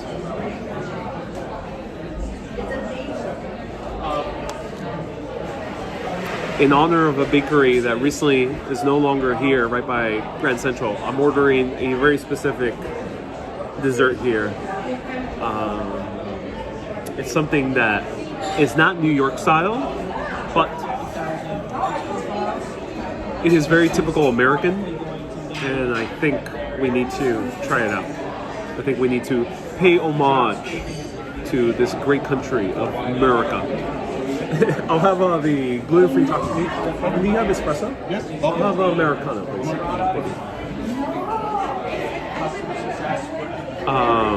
We have to pay homage to our great country of America, and eat a good chocolate cake. Eat a very good chocolate cake. So, cheesecake, yeah, I would recommend cheesecake. I haven't tried it here, but just in general in New York City, cheesecake is something that's very particular in New York. Brownie sundae is also very typical American, not quite New York specifically, but it's very American. But chocolate cake is also classic American, and there's very few opportunities I have to try a very interesting chocolate cake in a restaurant. The only place I know of off the top of my head that has a very good chocolate cake is Serendipity 3, which is by all means one of the best restaurants in New York. Serendipity 3. It's the place where Serendipity takes place, and they have a great chocolate cake there. Osha says, "God damn it, I gotta duck out before the dessert." I love the pun. Osha, thank you so much for tuning in.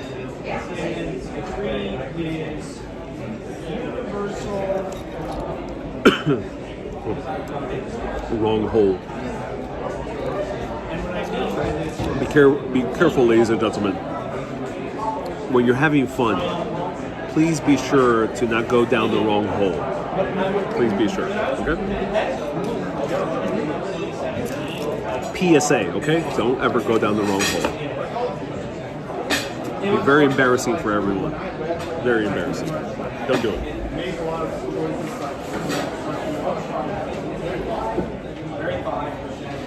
Ocean says, seriously, I do watch the replay. I'm so glad. Staff whispering, treat the food critic well. He's reviewing the restaurant. Yeah, maybe. I'm under the impression that is indeed the case. Serendipity also has the best chili. Yeah, Serendipity is a great restaurant. I do have a Facebook deleted that video. I did have a video of Serendipity. Maybe I'll go back one of these days. Show it to you. You said it was strong for you, says Brittany. It is indeed strong, yeah. Enjoy your dessert, sweet friend. Oh, thank you. Oh, wonderful. Thank you so much.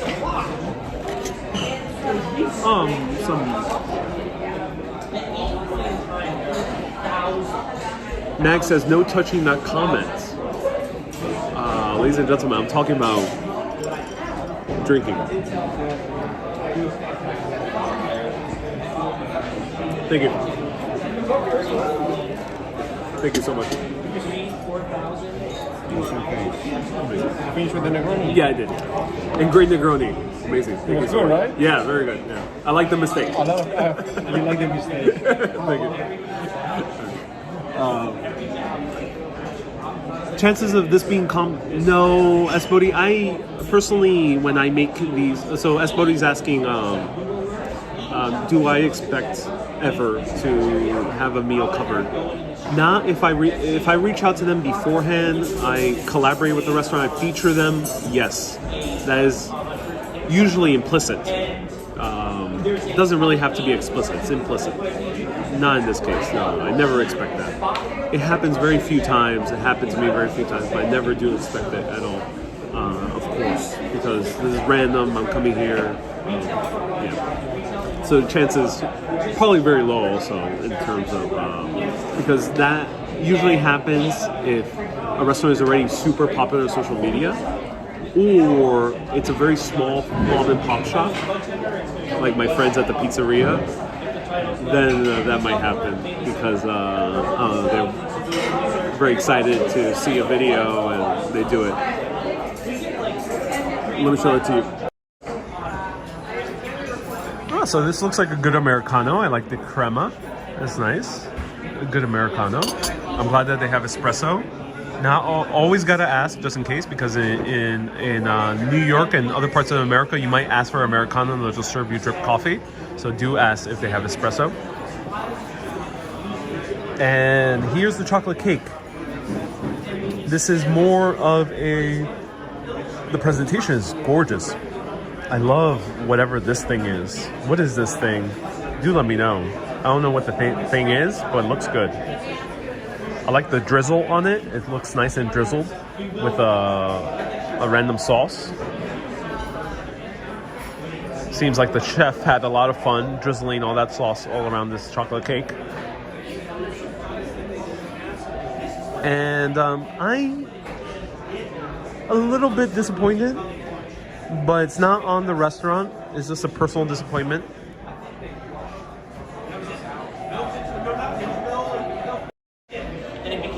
It's lychee. Oh, okay. Thank you so much for letting me know. It's lychee. That's a Beddington, says AR. Look, if anyone can guess, I'm slightly disappointed, not because of the restaurant. They didn't do anything wrong. It's a personal disappointment. Let me know if you can guess it. It's a nice little personal disappointment. I wonder if anyone knows why I would be slightly disappointed, personally, not because of the restaurant, from this chocolate cake. AR says because it has sponge instead of all cheesecake. It's not cheesecake, so I wasn't expecting a cheesecake. But I think you're getting warm. You're very warm. Or should I say, with that comment, you're moist. Is it the size? Not the size. No, not the size. This is a nice size. It's a physalis. Oh, thank you. It's a physalis. They give the check very quickly. It's a physalis. I'm not sure what physalis is. No avocados is wrong. It's not homemade. I can't quite tell if it's homemade or not. That I can't tell. So it's not that. It's no ice cream. Not really. I did not expect ice cream. You can order things a la mode. That's the term here and in French countries is a la mode. Not that. So it is because this is not a classic chocolate cake. This is a chocolate ganache. So it's ganache. It's not the classic cake. I like the cake. It's a mousse cake. It's not a chocolate cake.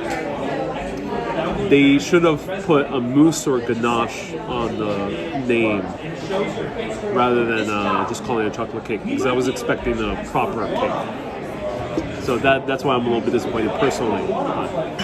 You can always ask beforehand. Let's try it out.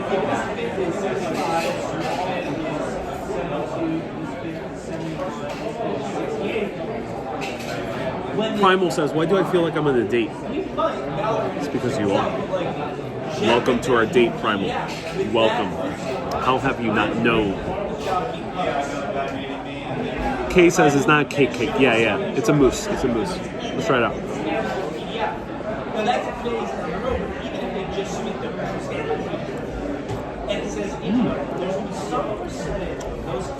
It's a mousse. It's a mousse. Scott says, and you're going Dutch. Yeah. It's a mousse. Am I super excited for it? It's a good mousse, by all means. It's slightly spongy. I like the chocolate frosting on the top, but this is a chocolate mousse cake. This is not a chocolate cake.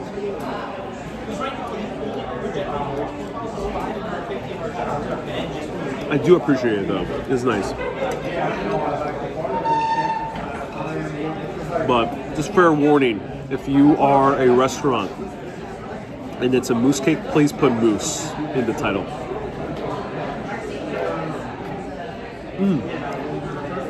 I like the little sauce that they drizzled all on top of it. It's a layer cake. Yeah. I like the sauce that they put on top of it. It's very good sauce. It tastes like passion fruit. Or it might be lychee. A lychee sauce. Mousse and duck go together. They do indeed, yeah. Rhonda, they do indeed. Give us a taste and we'll let you know, says Susie. So let me know, what does everyone prefer? Are you a fan of cake? It might be hard to describe. Many of you might already know what I'm talking about. But there's cake. Or there's a lot of cake involved. Or do you like mousse? Mousse is not really cake. It might look like a cake. To some, it might taste like a cake. But mousse is it's like a creamy texture. It's a ganache. It tastes more creamy. It's not cake. So let me know, what's your favorite? Mousse or cake? Let me know, what do you prefer? Chrissy says cake always. Esfield says I'm more a pie person. I do agree, I'm also a pie person. But when I see a chocolate cake, I love to try it out. But this is not cake, this is a mousse. It has to be a proper sponge cake, says Kay. Oh yeah, sponge cakes, yeah.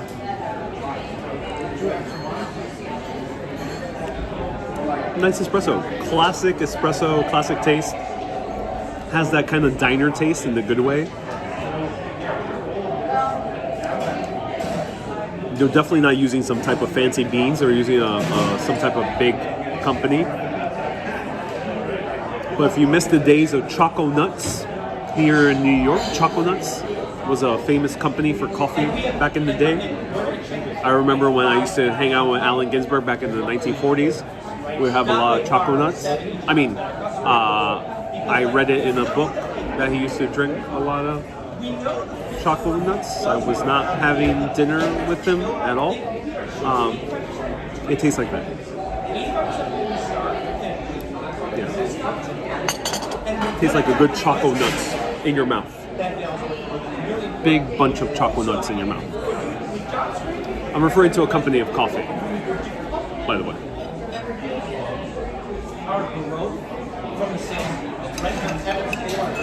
Folgers. It has a Folgerian taste to it. Yeah, it has certain notes of Folgers in it. In a good way, actually. I'm not bashing it at all. It's actually a really good classic cup of coffee. The espresso is well done, so the person who served it well. So if we say we want to get to 2 million, but we only got to 1 million. Not choco nuts. No, it's choco nuts. It's hard to pronounce. Chock full of nuts. It's chock full of nuts. Oh, thank you so much. Chock full of nuts. Thank you so much for correcting. Chock full of nuts. That's the name. Are you going to finish it or need help with it? Hey, Susie. If I were with someone, I would share this with the person. But I'm here on my own, so it's all mine. I really love the lychee sauce. This lychee sauce is making it worth it. This lychee sauce is making up for the mousse.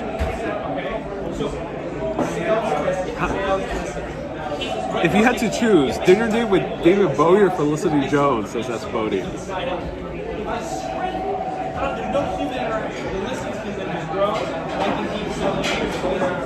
Felicity Jones is a married woman, so I would have to go with David Bowie. Reluctantly. If it were any other circumstance, then it might go the other way.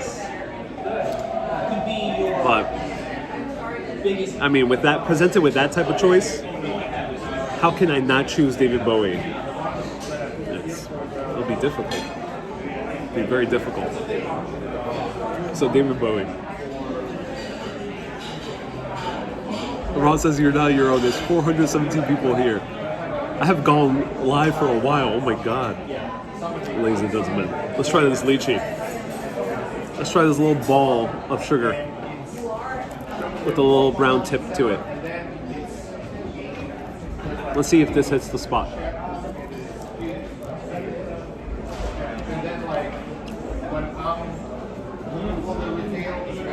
Ooh.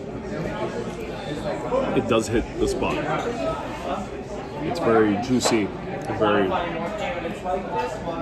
Wow. I bit into it and it squirted all around my mouth. A very good lychee. Very good lychee.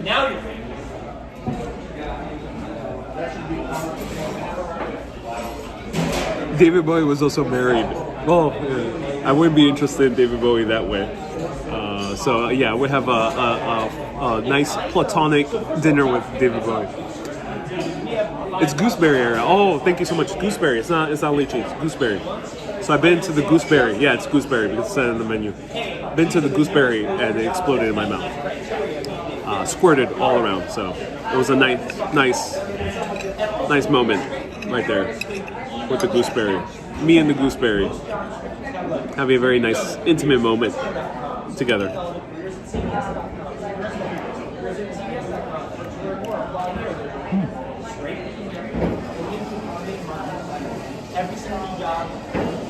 Patty sent 50 stars. Thank you so much for the 50 stars, Patty. Okay, everyone, I'm going to show you the total price. They brought the check very quickly. I'm not sure why. I guess sometimes this happens when the waiter's changing shifts and they kind of just want to get that tip. It happens. It's normal. Don't judge them too harshly for that. Sometimes they'll bring the check very quickly. So they kind of just want to close out and finish their day. I think waiters might need to stick around sometimes in certain restaurants. They may need to stick around if the person's taking quite a while until the thing is closed. So yeah, that might happen. So I have a few more sips of this coffee. Feel free to ask me any last minute questions. I do recommend this restaurant. It was a blast. If you're a fan of mousse, I would recommend this chocolate mousse cake. I would recommend the coffee. You don't need to plan to have a coffee afterwards. This is a pretty damn good coffee. Especially if you're a fan of old school American coffees that are very punchy. This is a good coffee. And the cocktails are great. And yes, you are paying for the area, but it's actually a pretty good price for the area. Because there are certain restaurants right next door that are going to be 50% more expensive. Excuse me. So the name of the restaurant is Pershing Square. Pershing Square. Pershing.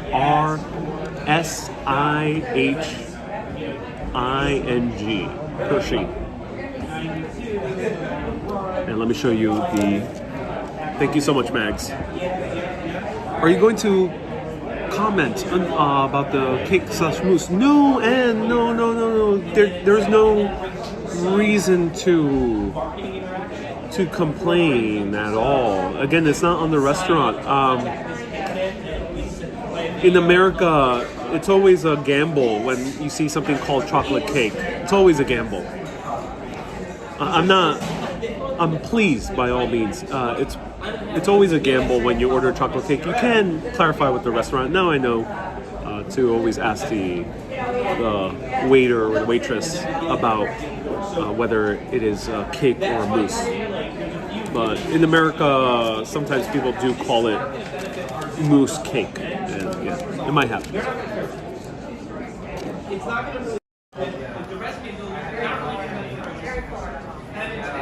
Total $68.59. That was for one.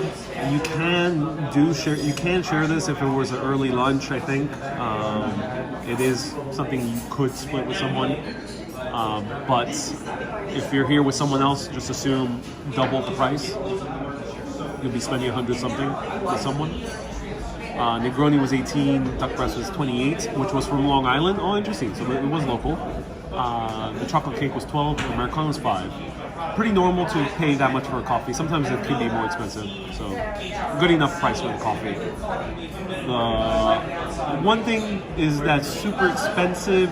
Actually, everything is pretty good price. The Negroni is a bit more expensive than most restaurants. Most restaurants will probably charge you about 15. So pretty damn good price for the location.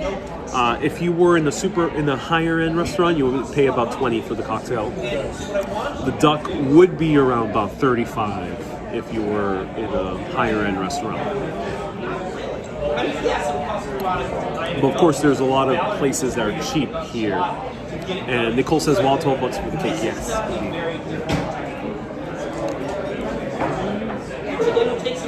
All right.